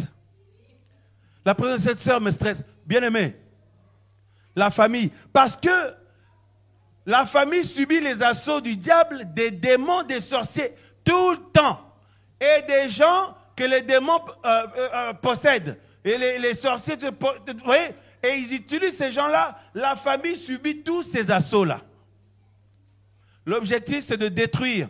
Et l'ennemi sait très bien que si ça se détruit, ce sera un carnage. Parce qu'au niveau humain, nous sommes très sensibles à ça, la famille. Ça va beaucoup nous affecter et finalement nous éteindre, nous atteindre et ce sera le chaos. Hein? La famille physique et la famille aussi dans le Seigneur. Alléluia! Alléluia! Si quelqu'un n'a pas soin des siens, il est comme un infidèle qui a renié la foi. Et de l'autre côté, on nous dit, si quelqu'un quitte à cause de moi, le Seigneur dit à cause de moi, père, mère, frère, sœur, parents, mari, femme, même sa propre... Vous voyez qu'ici, il aime même sa propre vie. Et aussi, il quitte les gens de sa famille.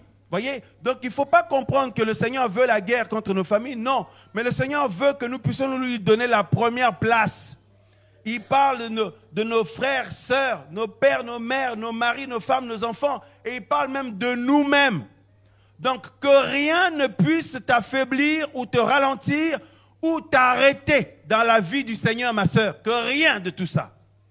Que ce ne soit pas toi-même, oh j'ai ça, j'ai ci, on m'a dit ça, on m'a fait ça, là j'ai ceci, ça va pas là, etc. Que ce soit ton mari, tes enfants. Non, que rien de tout ça ne puisse te faire perdre la foi. Parce que si tu la gardes, si nous la gardons, le salut du Seigneur va atteindre tous les autres. En fait, au travers de toi et moi, le Seigneur va sauver un grand nombre. Non seulement les gens de notre famille biologique, mais aussi la famille du Seigneur. Alléluia. Alléluia. Donc cela veut dire aussi, quand les gens de notre famille font des petites manières, non mais moi il y a ci, moi il y a ça, il ne faut pas suivre ça. Il ne faut pas suivre ça parce que si on suit ça, tu vas voir que la vie du Seigneur va passer en second plan maintenant. Il ne faut pas être faible de ce côté-là. Par rapport au Seigneur, il faut être ferme. Parce que même si ta femme te reproche un jour, mais oui, mais tu n'as pas pris soin de moi, toi c'est toujours le Seigneur, le Seigneur. Mais quand je m'occupais, je suivais le Seigneur là, en fait j'étais en train de prendre soin de toi. C'est que tu n'avais pas compris. Donc imaginez Joseph essaie d'expliquer à sa famille ce qui se passait, comment ça allait finir. Ils n'allaient rien comprendre. Ses frères ont été méchants avec lui, il a été en prison là-bas, tout ça là, frères et sœurs. Ne cherche pas à expliquer. Toi tu as la vision. Continue à t'accrocher au Seigneur. Oh mais mon mari, c'est tout le temps le Seigneur, l'œuvre du Seigneur, il est tout le temps dans les choses du Seigneur, toujours préoccupé par les choses du Seigneur. Non, il n'est pas attentionné envers moi, ma femme n'est pas attentionnée envers moi. Mais pendant que ton mari fait ça, il est attentionné envers toi. Parce que plus le cœur du Seigneur est touché, plus le Seigneur envoie les bénédictions directement chez toi, la femme là-bas. Il envoie les bénédictions directement chez le mari là-bas, directement chez les enfants là-bas. Il faut comprendre cette notion-là. Alléluia! Alléluia! Parce que si on reste là ensemble à se dire tous les jours, je t'aime, je t'aime, je t'aime, je t'aime, je t'aime, si le Seigneur ne met pas sa main, ça va mal finir. Ça va mal finir parce que c'est ce qui arrive à tout le monde. Alléluia! Mais vaut mieux de temps en temps, tu prends le temps avec le Seigneur dans la prière, tu médites, tu dis à l'autre, je vais prendre un temps avec le Seigneur un peu et tout. Mais pendant que tu fais ça, tu es en train de gagner les grâces et les bénédictions du Seigneur pour ceux que tu aimes. Waouh!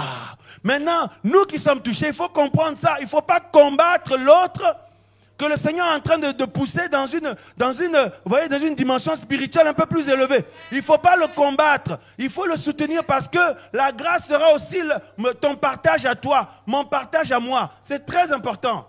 Alléluia. Parce que les enfants, là, frères et sœurs, ils héritent quoi? Ils héritent la foi que leur papa, leur maman avaient. Quand on parle de Timothée, on parle que non, la foi qu'il avait là, il a hérité de sa mère. Ah mais oui. Hein? Amen ou pas amen? Donc c'est-à-dire, quand le Seigneur t'a touché, il m'a touché, il fait de nous membres de la famille céleste. C'est-à-dire le Seigneur dans son plan, il entrevoit beaucoup d'autres personnes. Quand le Seigneur nous touche, même il te donne des enfants, il te donne un mari, une femme, même des enfants, tout ça, même si ce n'est pas encore venu. Le Seigneur, quand il le fait, frères et sœurs, il entrevoit d'autres personnes qui vont avoir la foi. C'est ce qu'il faut comprendre. Alléluia. Alléluia. C'est pourquoi, frères et sœurs, si après quelque temps, le Seigneur permet, les jours de ton papa arrivent, ton papa part dans le décès, c'est toujours douloureux, frères et sœurs, comme on l'a vécu. Et on donne l'exemple de notre sœur, leur maman est partie avec les enfants qui sont jeunes. Ils peuvent dire, mais Seigneur, ils peuvent être en colère contre le Seigneur. Mais regarde, ils sont là, ils sont en train de s'accrocher. Parce qu'ils ont compris, frère. Ils ont compris que déjà, le Seigneur a utilisé leur maman pour qu'eux, ils aient la foi. Ils ont la foi maintenant. Maintenant, leur maman a réussi sa mission. Elle est partie auprès du Seigneur. Maintenant, eux, ils doivent continuer aussi pour qu'ils puissent transmettre cette foi à d'autres. De famille en famille, de génération en génération, frère. Humainement parlant, la douleur est là. Si je pense à mon papa, j'ai les larmes aux yeux. Si tu penses à ta maman, tu as les larmes aux yeux. Tu penses à ton cousin, à ton frère, ta soeur, ou à ton mari, pour ceux qui sont décédés, tu as des larmes aux yeux. Mais au-delà de ça, sur le plan spirituel, nous avons reçu un héritage glorieux. La foi dans le Seigneur qu'on va garder et transmettre aux autres. En fait, au-delà de la foi, je dirais la vie. Nous avons reçu la vie. Parce que pour ceux qui ont le Seigneur dans leur vie, on se retrouvera un jour avec tous nos proches. Donc il faut absolument combattre, lutter, supporter les assauts là, pour qu'un jour que nous puissions nous retrouver avec ceux qu'on aime. Mais là, ce ne sera pas, on se retrouve pour 1 an ou 2 ans. Non, ce sera pour l'éternité. Alléluia. Donc, ayons l'amour dans nos familles. Ayons l'amour vis-à-vis de notre mari, vis-à-vis de notre femme, vis-à-vis de nos enfants, vis-à-vis de nos parents, vis-à-vis des frères et sœurs. Ayons l'amour. Et l'amour, c'est pas je t'aime dans l'amour du Seigneur. C'est comme on a dit, le Saint-Esprit qui est en nous produit des actions d'amour. Alléluia. Celui qui a l'amour fait tout pour ne pas être une pierre d'achoppement pour les autres. Mais le problème, c'est qu'il y en a parfois, c'est que dans un sens. Mais il faut que ce soit de manière mutuelle, hein, des deux côtés. Donc, parents vis-à-vis des enfants, les enfants vis-à-vis des parents, chacun doit aussi faire son rôle. Celui qui a l'amour ne doit pas être une pierre d'achoppement à chaque fois pour les autres. Mettre mal à l'aise les autres, ça, c'est pas l'amour. Parce que si quelqu'un est mal à l'aise, ça veut dire qu'il n'a pas la paix, ça veut dire qu'il n'est pas apaisé. Donc, ça veut dire que c'est une attaque. Alors que nous avons besoin de la paix. Le royaume des cieux, ce n'est pas le manger, le boire, mais c'est la paix, la joie, la justice par le Saint-Esprit. Et toutes ces vertus du Seigneur vont nous aider à avoir une vie communautaire édifiante. Une vie communautaire bénie. Et aussi, au sein de nos vies personnelles et de nos familles biologiques aussi, on va être épanouis. S'il y a quelques personnes, ce n'est pas encore le cas, ils ne sont pas encore touchés, tout ça. Ceux qui sont touchés, armons-nous de la pensée de souffrir pour eux. Un jour, ils vont être visités par le Seigneur. Alléluia. Et attention, ne pas être comment un-tel est parti, comment Seigneur tu as permis que mon enfant, je vous avais dit, parler d'un couple, ils avaient un enfant qui avait 18 ans, il venait juste d'avoir son permis. Des chrétiens qu'on connaissait depuis des années. Il venait juste d'avoir son permis, frères et sœurs, et il roulait tellement vite dans les petits chemins de campagne, il s'est pris un arbre de plein fouet. Je me souviens, il était hospitalisé, il était emmené en hélicoptère, hospitalisé à Poitiers. On a été le voir, il l'avait mis sur respiration artificielle. Frère, c'était terrible. C'est comme s'il respirait encore, mais il était déjà mort cérébral. Et je me souviens avec ses parents, on a chanté des louanges toute la nuit. On espérait que le garçon allait revenir. Hein? Je tairai son nom. Mais il est parti, il est décédé. C'était trop choquant. Et ses parents sont chrétiens. Maintenant, c'est vrai que ça a été dur après pour eux. On a essayé de le soutenir comme on peut. Mais qu'allons-nous faire? On va dire quoi? Seigneur, qu'est-ce que tu m'as fait? Pourquoi tu as permis que mon fils parte? Maintenant, moi, je ne vais plus te suivre. Je ne peux plus te suivre parce que là, ce que tu m'as fait, le Seigneur, je t'en veux. Mais on ne peut pas dire ça. Nous savons que tous les êtres humains sur la terre, nous sommes de passage. Est-ce que quelqu'un connaît son jour? Justement, il faut que nous puissions travailler la foi pour que nous puissions grandir dans les voies du Seigneur parce qu'on ne sait pas comment les choses vont être conduites. Personne ici connaît le jour de la fin de chacun. Est-ce que pour autant, on va en vouloir au Seigneur pour ce fils? Est-ce qu'on va en vouloir au Seigneur pour ce parent? Est-ce qu'on va en vouloir au Seigneur pour cette personne proche qui nous a aimés? Mais alors, dans ces cas-là, les gens qui avant même d'accoucher, l'enfant est déjà mort. On va dire quoi? C'est injuste. Parfois, ça arrive aux chrétiens, mais les païens, eux, ils vont dans le péché là-bas et l'enfant est né normal. mais certains chrétiens, fausses couches, etc., etc. On va dire quoi? En fait, sortons de ce raisonnement-là. Sortons de ça parce que vous comprendriez jamais rien. Tout ce que vous allez finir par croire, c'est les mensonges de l'ennemi qui va commencer à vous mentir, vous faire croire que le Seigneur n'est pas juste, le Seigneur ne vous aime pas. Sortons de ces raisonnements-là, frères et sœurs. Et voyons le Seigneur comme un Père d'amour et un Père souverain aussi. Alléluia!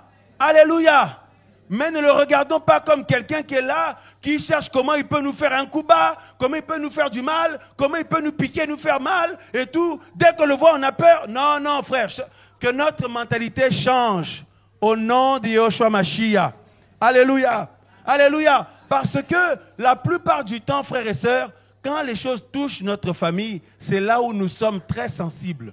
C'est là où nous sommes très, très vulnérables. Quand ça touche nos enfants, notre mari, notre femme, nos parents, nos frères et sœurs et tout, on est très sensible à ça. Voyez? C'est pourquoi le but de l'évangile, le but de l'enseignement, c'est qu'on puisse se rappeler ces choses, frères et sœurs, pour que nous ne soyons pas en proie à l'ennemi. Que nous ne soyons pas en proie à l'ennemi. Finalement, qui c'est qui va convoquer le Seigneur à la barre? Qui c'est qui va pouvoir commencer à reprocher des choses au Seigneur? Qui c'est qui va pouvoir commencer à pointer du doigt le Seigneur? Tout ce qui permet est bon pour nous, ses enfants. Alléluia. Bénissons le Seigneur pour toutes choses et portons notre croix, avançons dans le chemin de la croix. Au nom de Yeshua Mashiach. Une chose est sûre, le Seigneur a l'amour pour sauver nos familles. Alléluia. Parce qu'il a promis. Amen. Amen.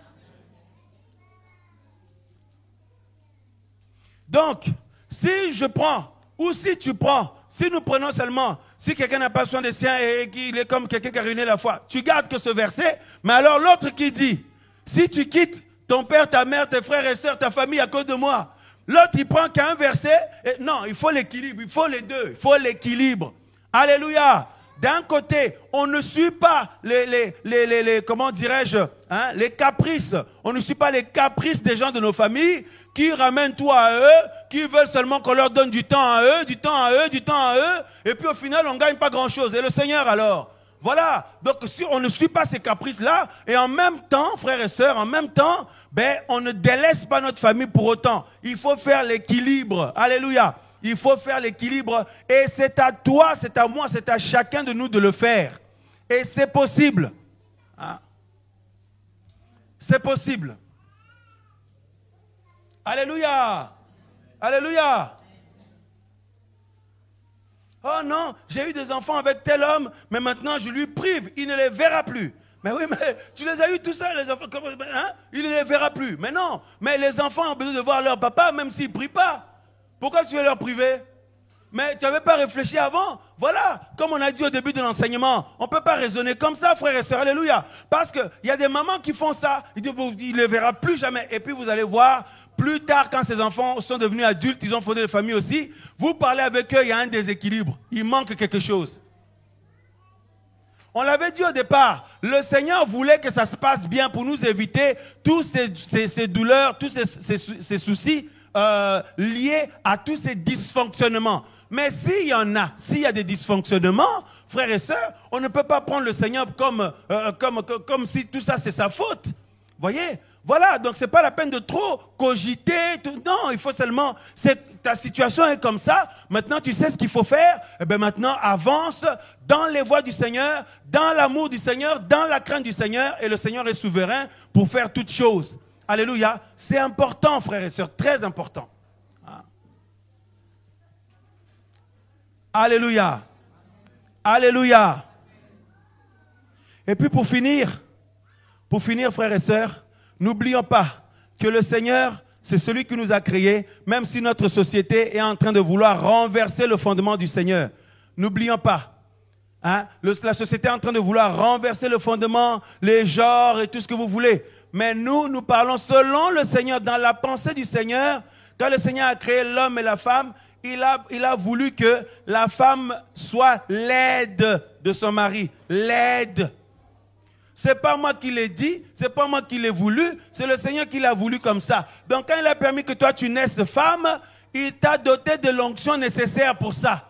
qu'il a permis que toi tu naisses homme, il t'a doté de l'onction nécessaire pour ça. Maintenant, nous disons que avec l'évolution des siècles, des années et le temps moderne, en fait, il y a un côté jézabélique où la plupart des femmes n'acceptent plus comment le Créateur les a fait. Voilà, je dirais ça comme ça. Ils n'acceptent plus. Ils veulent dominer l'homme. Ils veulent passer par le dessus. Ils veulent donc diriger l'homme. Mais ça, les gens du monde le font.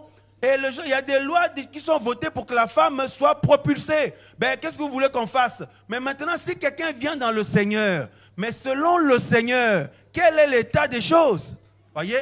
Donc c'est pourquoi nous devons aussi partager avec nos jeunes filles, les enfants et puis nos jeunes sœurs, tout ça. En fait, ce n'est pas du tout rabaissant. Parce que l'exemple que c'est le Seigneur avec l'Église. Vous voyez, c'est le Seigneur avec le corps. Donc ce n'est pas que le Seigneur nous écrase, on est malheureux. Non, au contraire, on est heureux. Mais aujourd'hui, beaucoup de sœurs veulent toujours commander. On a dit ça l'autre jour. La Bible dit, l'homme est la tête de la femme. Ou le chef. Donc si toi, ma sœur, tu fais souffrir ton mari, ça veut dire que tu coupes ta tête.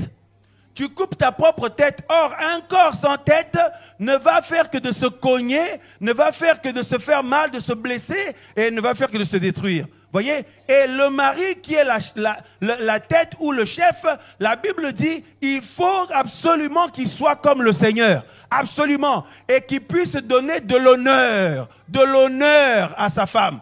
Dans 1 Pierre, on dit, l'homme vis-à-vis de sa femme comme un vase. Pas sexe faible, non. Vase plus fragile. Parce que la femme n'est pas faible. Quand la femme accouche, je disais à mon frère Raphaël tout à l'heure, je dis, mais quand tu vois l'accouchement, tu te dis que non, la femme n'est pas faible. Hein? Non. La femme est forte, frères et sœurs, parce que pour supporter ça, la femme met au monde. C'est pour ça Paul dit, l'homme n'existe pas sans la femme. Voilà. L'homme n'existe pas sans la femme parce que le Seigneur a fait la grâce à la femme de donner naissance, de donner la vie. Mais dis donc, quelle douleur, quelle souffrance. Mais il y a certains humains, ils sont douillés comme pas possible. Moi, par exemple, je suis douillé comme pas... Donc je me dis, mais ça, là, la douleur de l'accouchement, la femme supporte ça. Le Seigneur lui a donné cette force-là. Non, la femme n'est pas faible. Non, la femme est un vase plus fragile, c'est ce que la Bible dit. Elle est plus sensible, c'est tout, mais elle n'est pas faible. Donc mon frère, respecte ta femme, respectons nos femmes, aimons nos femmes. Et Paul dit que l'homme doit honorer sa femme, l'honneur. La femme aime l'honneur. La femme aime beaucoup l'honneur. Tellement qu'il faut qu'elle dose un peu parce qu'il ne faut pas qu'elle puisse aimer les honneurs. Parce que si elle commence à aimer les honneurs, là ça devient un esprit bizarre. Mais la femme aime l'honneur. Quand la femme se sent valorisée, la femme se sent respectée, tout simplement la femme se sent aimée, mais ça la fortifie comme pas possible. C'est-à-dire c'est naturel, tu vois qu'elle chante même les louanges du Seigneur. Elle siffle un peu, elle fait ce qu'elle fait là, mais elle loue le Seigneur parce qu'elle se sent honorée, elle se sent aimée. Et la Bible dit, les hommes, nous devons aimer nos femmes et nous devons les honorer. Alléluia. Voyez? Mais les sœurs, il faut arrêter de vouloir être au volant. Le Seigneur ne vous a pas au volant de voiture. Bon, tu peux avoir ta voiture. Mais bon, disons, dans le couple, la famille, dans la pensée du Seigneur, c'est le mari qui doit présider. Si la femme dit, mon mari, il est trop faible, moi je vais présider. Si tu fais ça, il va avoir accident. Et nous avions dit l'autre fois que s'il y a 2 personnes au volant, il y aura accident. Et il y a certains accidents, c'est seulement la voiture qui est abîmée. Certains accidents, c'est seulement un petit côme. Et certains accidents, il y a des blessures. Et certains accidents, il y a la mort. Tu vois? Donc, pourquoi aller chercher des accidents? Alléluia. Vous comprenez notre langage? Donc, dans la pensée du Seigneur, que chacun soit à sa place. Et nous formons une équipe unie, une famille, un couple aussi, c'est une famille. Mais oui, Salomon le dit. L'homme, là, sa femme, c'est sa sœur. Ah, mais oui, sa sœur dans le Seigneur. Et le frère, là, hein, ma sœur, ton mari, c'est ton frère aussi. On est aussi famille. On est aussi amis dans le couple. Alléluia. Et voilà, alors, dans 1 Pierre chapitre 3, on nous dit, hein, verset 7, Marie également demeurait ensemble selon la connaissance comme avec un vase faible, le féminin, les traitant avec honneur, comme étant aussi co-héritière de la grâce de la vie, afin que vos prières ne soient pas interrompues. Un frère qui n'honore pas sa femme, qui ne la traite pas avec honneur, même si tu parles en langue, ça ne monte pas. C'est écrit là. Dis ta prière va être interrompue. Parce que si la sœur est triste, bon attention la sœur, il ne faut pas abuser non plus. Il ne faut pas être triste par caprice. Parce qu'il y a des sœurs qui sont très capricieuses. Mariées, hein, mais elles veulent trop à chaque fois. Non, mais si la sœur est triste, vraiment affectée à cause du mauvais comportement de son mari, mais ce dernier, s'il prie, ça ne montera pas. Alléluia, c'est ce qui est écrit. Mais de l'autre côté, la sœur doit être à sa place. Parce qu'on a vu dans des maisons, vous avez des femmes mariées, mais il faut voir comment ils commandent leur mari. Mais va faire ça là-bas, je t'avais dit de faire ça. Oh, fais ça là-bas. Et puis elle est assise. Hein? Elle est assise ou alors elle est un peu allongée dans le canapé. Et puis elle donne des ordres. Mais ma soeur, tu sais qui tu es? Tu sais quel esprit t'anime? Je ne suis pas en train de dire que la femme doit tout faire et pas le mari. Non, parce que le mari qui aime sa femme, c'est lui qui passe à l'action en premier. Puisque le Seigneur lui-même, il est passé à l'action en premier pour nous. Amen ou pas amen? Tout ce que le Seigneur nous demande, lui-même, il l'a fait avant. Mais c'est vrai qu'il y a quand même un sérieux souci où certaines femmes sont là. Ben, ça dit que, mais il faut voir. Et puis le frère court, et puis il va là-bas, et puis il gronde le frère. Et lui, mais toi aussi, frère, mais sérieux, mais je ne sais pas. Parce que parfois dans les mariages, il y en a qui sont un peu plus âgés que d'autres. Attention à ça aussi. Mon frère, si tu es plus âgé que ta femme, ce n'est pas pour autant qu'il faut que tu commences à la maltraiter comme si c'est une petite fille. Non, c'est une servante du Seigneur.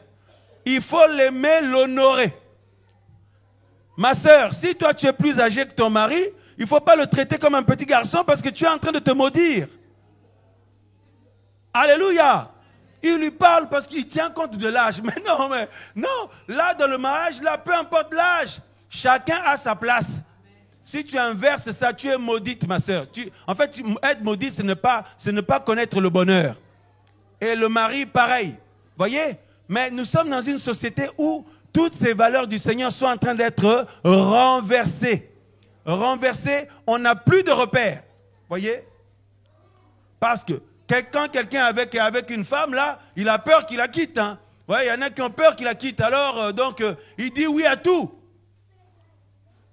Mais dans le Seigneur, d'abord, il n'y a pas de menace de quitter qui que ce soit, ni le mari quitter la femme ou la femme quitter le mari. Non. Personne quitte personne. Frères et sœurs, nous avons dit, il faut l'amour, il faut patienter. C'est ça le Seigneur. Est-ce que le Seigneur nous a déjà abandonnés un jour? Donc il faut la persévérance dans l'amour, frères et sœurs, ne pas se menacer de quitter, menacer ceci, cela. Voyez? Mais la société est en train de faire de manière à ce que tout soit renversé et de manière naturelle, nos sœurs qui sont des saintes femmes qui servent le Seigneur, sans se rendre compte, commencent à se comporter un peu comme les femmes modernes. Il faut faire très attention. Les femmes qui servent le Seigneur ne sont pas comme les femmes modernes.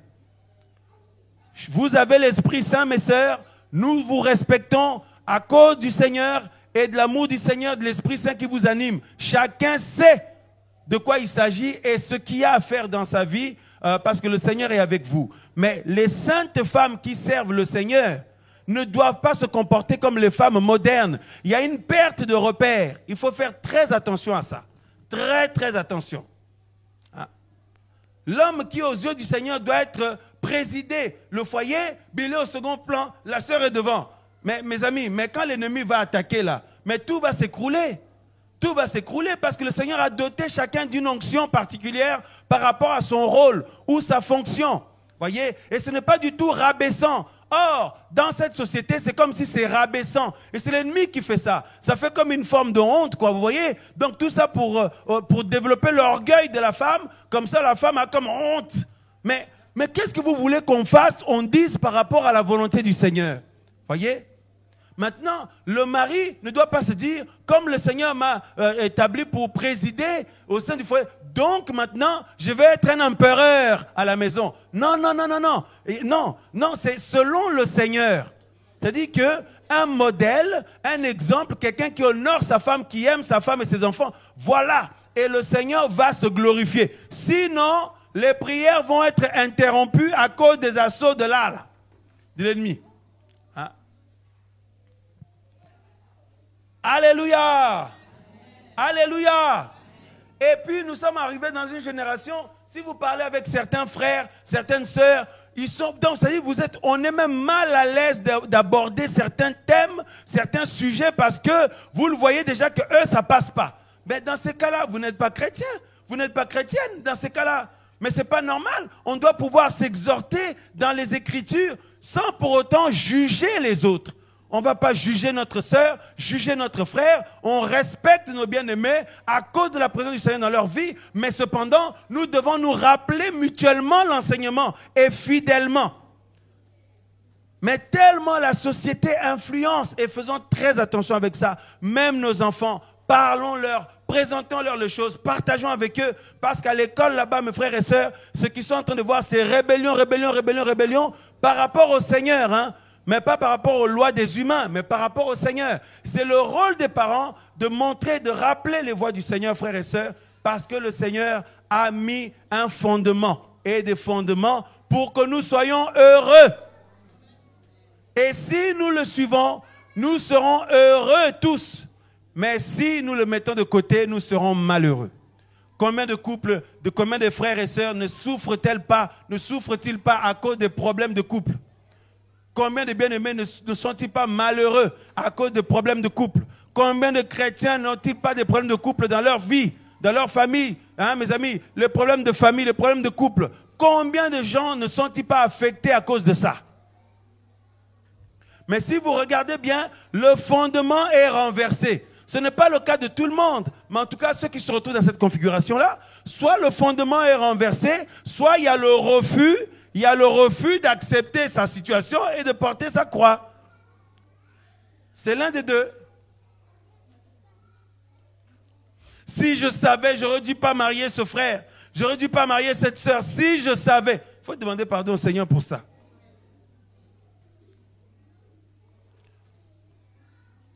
Alléluia. Parce que si nous regrettons, ça veut dire que tes enfants là, tu les considères comme une erreur. Il faut aimer nos enfants, aimer le Seigneur, aimer notre mari, notre frère. Et c'est vrai que c'est combattu, mais c'est un sérieux sujet de prière.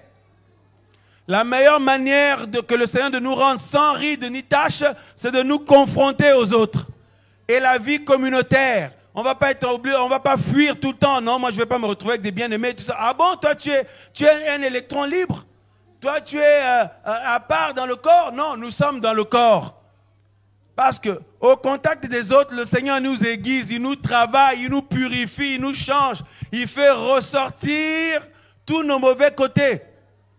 Et comme on ne va pas faire la guerre à tout le monde, mais on va souffrir de pleurer devant le Seigneur, mais le Seigneur va dire, non, tu dois changer ça. Tu dois changer ce caractère, tu dois changer par rapport à ça. Seigneur, mais c'est sa faute, c'est leur faute, c'est leur faute. Mais en fait, c'est tout le temps la faute des autres. Le Seigneur va dire, non, c'est ta faute. Je vous assure, frère, faites l'expérience. Allez prier le Seigneur en vous plaignant sur tout le monde. Vous allez voir ce qu'il va vous dire. Vous allez avoir une forte conviction. Il va vous dire, non, c'est toi le problème. Amen ou pas amen? Amen ou pas amen? Si les fondements ne sont pas renversés, sont à leur place, nous serons bénis. Lisons quand même 1 Corinthiens 3, rapidement. Parce que c'est important. Hein? 1 Corinthiens 11, pardon. 1 Corinthiens chapitre 11. Et après, on va prier pour les familles parce que lorsqu'on partage avec les bien-aimés, on visite les bien-aimés, on se rend compte que la famille est vraiment attaquée. La famille est vraiment, vraiment, vraiment attaquée. Et puis, au sein de nos familles, veillons à expulser, à chasser tout ce qui n'est pas du Seigneur. Hein? À mettre de côté toute mœurs, tout comportement, toute chose, toute pratique, tout ce qui n'est pas du Seigneur. Maintenant, si vous avez votre mari ou votre femme qui ne prie pas encore, ah ben là, n'oubliez pas, hein, c'est votre croix. C'est difficile, mais c'est la vôtre quand même. Voilà. Donc, maintenant, si on dit, mais pourquoi pas toi? Pourquoi? Mais non, mais voilà. Hein? Chacun, il y a des réalités qui font que c'est comme ça. À partir du moment où personne ne va accuser le Seigneur, eh bien voilà, que chacun nous puissions porter notre croix. Amen. Amen. Et puis ceux qui vont rentrer dans le mariage demain, voilà déjà ce qui nous attend, ce qui vous attend. Voilà. Donc ça va aider aussi dans le choix de votre mari, votre femme, c'est important. Hein? Il ne faut pas choisir pour dire, ah il est beau, elle est belle. Cette sœur-là est vraiment belle. Mes frères, vraiment, priez pour moi parce que la sœur-là, vraiment, quand je la vois, vraiment, que le Seigneur puisse me la donner comme femme. Non, non, non, non, non, non, non. Il faut regarder la beauté du cœur. Parce que, avec l'épreuve de temps, le corps physique va changer. Non, mais regarde comment elle est maintenant. Alors que quand on s'était marié, elle était comme ci, comme ça. Mais non, mais il y a l'épreuve de temps. Regarde comment il est maintenant. Regarde comment elle est maintenant. Ben non, ben voilà. Il faut regarder la beauté intérieure. Alléluia. Et il faut aimer un frère et une sœur par rapport à la beauté intérieure. Il y a des sœurs qui sont venues. On a vu, frère, comment le Seigneur les a transformées. Il y a des sœurs aujourd'hui, frères et sœurs. Le Seigneur a fait d'elles des perles.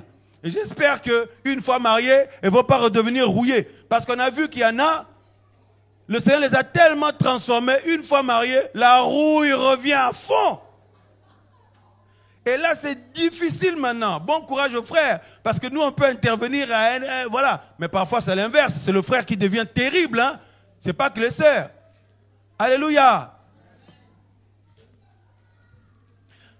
Mais il y a des servantes du Seigneur, des serviteurs de ceux qui sont nos frères, nos sœurs, que le Seigneur a tellement rendus beaux et belles. De cœur, du cœur. Donc ceux et celles qui vont se marier demain, bon courage, que le Seigneur vous donne à voir cette beauté-là. Ne regardez pas les sœurs qui mettent des je sais pas, elle a mis des chaussures là, que quand elle marche, sa démarche est différente. Ça, dans le mariage, l'épreuve de temps, elle va arrêter de mettre certaines chaussures. Hein? Ah non, j'aime son style. J'aime son style à la sœur, vraiment. J'aime son style au frère. L'épreuve de temps, frères et sœurs, le style ne durera pas longtemps. Je vous dis la vérité. Hein? Mais le cœur. Alléluia. Le style, le style, le style. L'épreuve de temps fait que le corps évolue. De plusieurs manières. Ah, de plusieurs manières. Amen ou pas amen? Mais si tu avais choisi selon le style, mais tu vas pleurer maintenant. Mais c'est ta croix. Hein? Non, non, non, il faut regarder le cœur. Alléluia. Voilà, il y a des sœurs, des frères que le Seigneur a rendus beaux. De cœur, belles. Ah oui, je vous dis, hein, frère, ils dégagent un bon parfum. Ah mais oui, frères et sœurs. Hein? Parce que s'il y en a qui séduisent, qui ont la séduction, tu ne vas attirer que des chacals. Tu vas attirer que des loups. Tu vas attirer que des loups, des chacals, des gens qui ne vont pas t'honorer. On a écrit, non? Il faut que l'homme que tu as marié, que tu vas marier, soit capable de t'honorer. Maintenant, si tu t'es rendu compte que, malheureusement, il ne t'honore pas pour l'instant, ben, tu es déjà dans le mariage. On ne va pas te dire, ah, tu aurais dû mieux choisir, hein? Non, on ne va pas dire ça. On va plutôt dire, ma sœur, ne baisse pas le bras, continue à porter ta croix, le Seigneur va le transformer. Alléluia. Alléluia. Mais ceux qui ont la grâce, qui vont choisir demain, dans les prochains jours, donc nous avons tous les éléments. Voyez, alléluia, c'est ça. Hein? Donc, 1 Corinthiens chapitre 11, verset 3.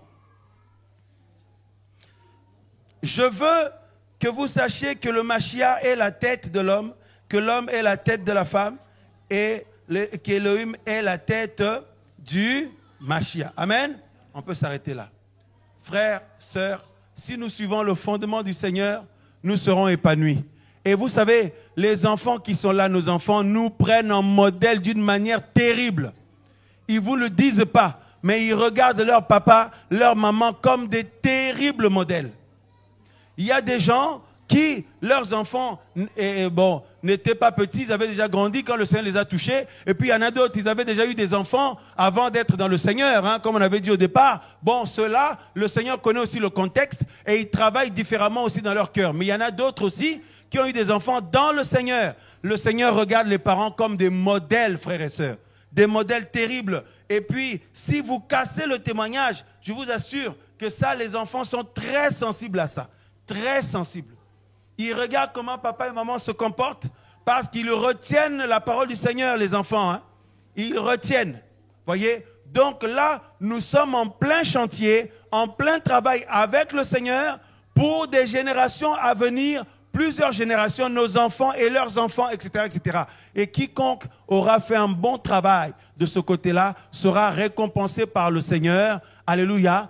Autant des récompenses quand le Seigneur va nous récompenser. Amen. Que son nom soit béni. Nous allons prier ensemble. Mettons-nous debout, frères et sœurs. On va prier pour les couples, on va prier pour les familles, on va prier pour les futurs mariages, les futures fiançailles. Que le Seigneur conduise les choses dans les choix. Et on va prier aussi pour les familles, les couples où l'homme prie, mais la femme ne prie pas. Où la femme prie, mais l'homme ne prie pas. Priez aussi pour les enfants. Priez pour toutes ces choses. C'est un sujet de prière très sérieux. Alléluia. Alléluia. Parce que vous n'êtes pas sans savoir comme moi, frères et sœurs, nous ne sommes pas sans savoir ensemble comme vous que l'ennemi a attaqué la famille. Il a attaqué terriblement la famille et il y a un écroulement de ce côté-là et il est en train de continuer encore à attaquer et l'objectif c'est plusieurs générations qui vont être détruites dans leur foi. C'est l'objectif, voyez ? Et donc, nous avons besoin de nous lever dans la prière, d'intercéder dans ce sens, parce que nous avons reçu cette onction-là. Alléluia. Que le Seigneur soit béni. Yeshua est ton nom. Yeshua est son nom. Yeshua est son nom. Yeshua est son nom. Yeshua est son nom.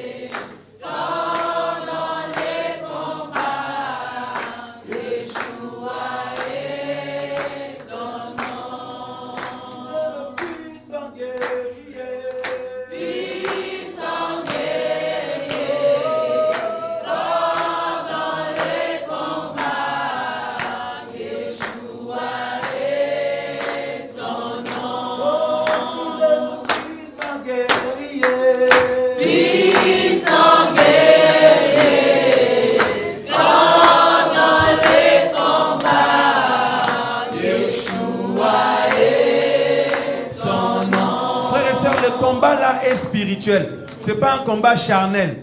C'est-à-dire quand nous prions, frères et sœurs, quand un couple, une famille va mal, quand des enfants souffrent, des frères, des hommes et des femmes souffrent, il faut une puissante prière.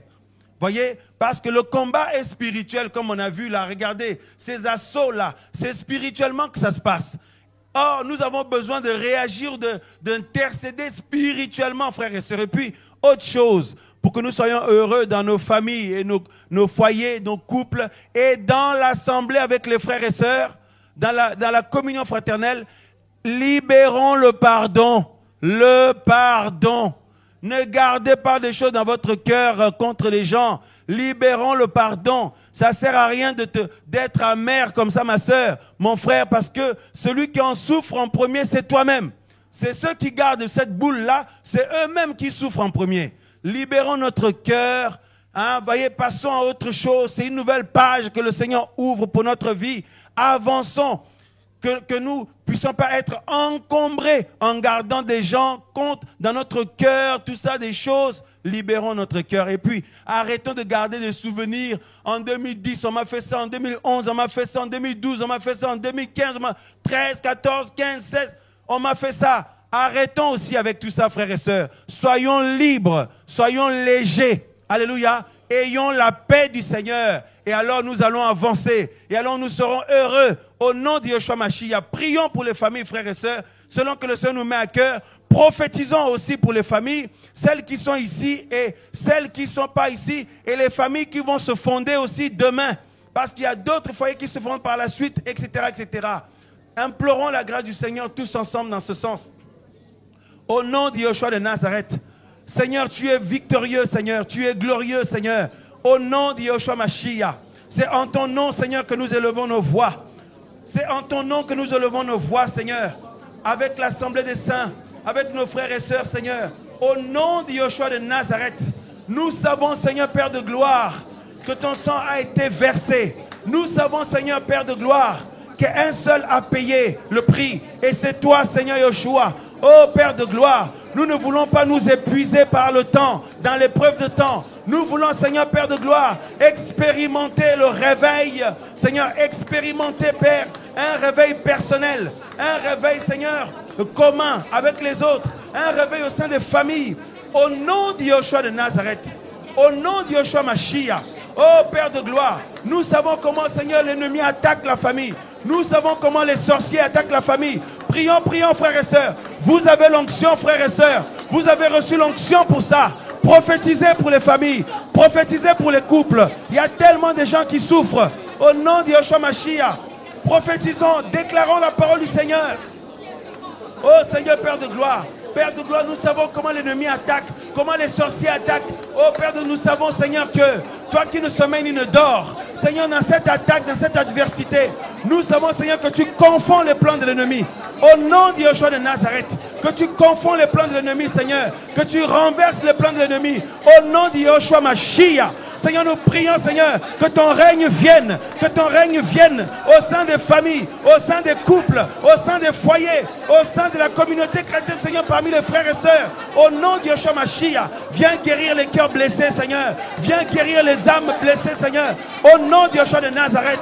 Oh, alléluia. Nous prions, Seigneur, que tu viennes toucher les hommes qui ne prient pas encore, les femmes qui ne prient pas encore, les enfants qui ne prient pas encore. Oh, Seigneur, au nom de Yeshua, viens consoler les cœurs, Seigneur. Viens enlever la douleur. Viens enlever, Seigneur, Seigneur, Père, c'est la tristesse, l'angoisse. Au nom de Yeshua Mashiach. Oh, Père de gloire, viens guérir les cœurs blessés, les âmes blessées, Seigneur. Au nom de Yeshua, viens renouveler la joie. Viens renouveler la paix. Viens renouveler, Seigneur, ta vie. Nous t'en supplions, Seigneur. Au nom de Yeshua. Prions, prions, frères et sœurs. La Bible dit, la prière fervente du juste a une grande efficacité. Au nom de Yeshua de Nazareth. Oh, alléluia. Nous prophétisons, Seigneur, la restauration des couples qui étaient brisés. Nous prions, Seigneur, pour la restauration des familles, Seigneur, qui étaient disloquées. Nous prions, Seigneur, pour la restauration, au nom de Yeshua Mashiach, des enfants qui étaient devenus rebelles. Nous prions, Seigneur, que tu enlèves l'esprit de rébellion. Que tu enlèves l'esprit de rébellion, Seigneur. Au nom de Yeshua Mashiach, que les cœurs soient, Seigneur, transformés. Que les cœurs soient préparés pour être une bonne terre. Au nom de Yeshua de Nazareth. Au nom de Yeshua Mashiach. Oh Père de gloire. Au nom de Yeshua. Alléluia. Que l'œuvre de la sorcellerie soit anéantie. Que l'œuvre démoniaque soit anéantie, Seigneur. Nous prions que la paix soit au niveau des foyers. Que la paix soit au niveau des familles. Au nom de Yeshua Mashiach. Au nom de Yeshua Mashiach. Que ta guérison vienne, Seigneur, dans les cœurs de nos sœurs, dans les cœurs des mamans, dans les cœurs des papas, dans les cœurs des enfants. Que la guérison divine vienne au nom de Yeshua de Nazareth. Que la restauration aussi, Père, nous t'en supplions, au nom de Yeshua Mashiach. Oh, alléluia. Au nom de Yeshua de Nazareth. Au nom de Yeshua de Nazareth. Seigneur, nous voulons voir ta gloire. Nous voulons voir ta gloire, Seigneur. Nous voulons voir ta gloire, Papa. Nous voulons porter nos croix, Seigneur, devant toi, Seigneur, et apprendre à aimer. Nous voulons apprendre à aimer, Seigneur, auprès de toi, au nom de Yeshua Mashiach, comme tu nous le dis dans ta parole, Seigneur. Apprends-nous à aimer, Seigneur Père de gloire. Au nom de Yahushua. Que nous puissions aimer au sein de nos familles, au sein, Seigneur, de nos assemblées, de nos rassemblements avec nos frères et sœurs, au sein de nos foyers, au sein de nos couples, et les familles qui vont se former demain, et les couples qui vont se former demain. Oh Seigneur, au nom de Yeshua Mashiach, viens consoler les cœurs brisés, viens guérir les cœurs des enfants, Seigneur, Père de gloire, qui ont été affectés, au nom de Yeshua de Nazareth. Oh Père, sois loué, Père, sois glorifié. Alléluia. Gloire et louange à ton Saint-Nom, Seigneur. Au nom de Yeshua Mashiach. Au nom de Yeshua de Nazareth. Au nom de Yeshua de Nazareth. Au nom de Yeshua de Nazareth. Seigneur, viens faire toutes choses nouvelles. Toi qui es la résurrection et la vie, viens ressusciter la paix au sein des foyers. Viens ressusciter la paix au sein des couples, Seigneur. Viens ressusciter l'unité, Seigneur, au sein des foyers des couples. Au nom de Yeshua de Nazareth. Oh Père, merci pour ta grâce. Au nom de Yeshua Mashiach.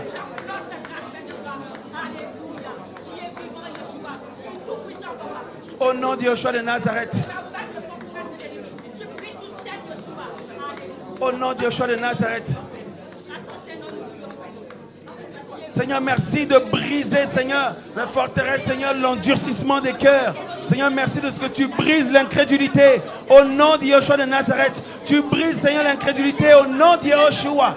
Que, Seigneur, ton évangile pénètre les cœurs. Que les familles entières soient sauvées. Père de gloire. Oh Seigneur, merci. Au nom de Yeshua. Dans cette génération où, Seigneur Père, les mœurs se sont renversées, nous prions, Seigneur Père de gloire.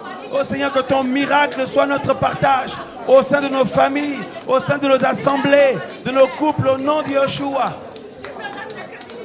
Oh, alléluia.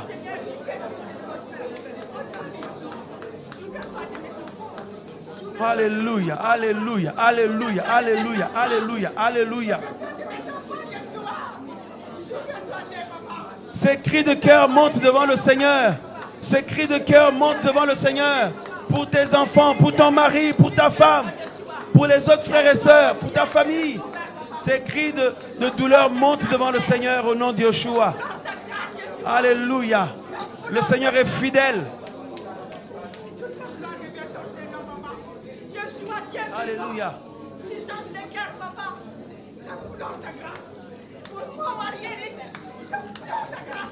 Au nom de Yeshua.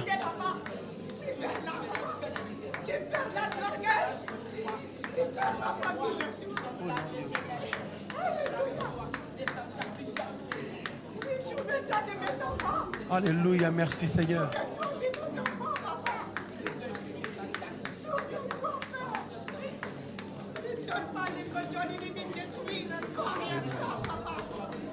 Au nom de Yeshua. Tu connais la situation que chacun vit, Seigneur. Rien ne t'est impossible, Seigneur.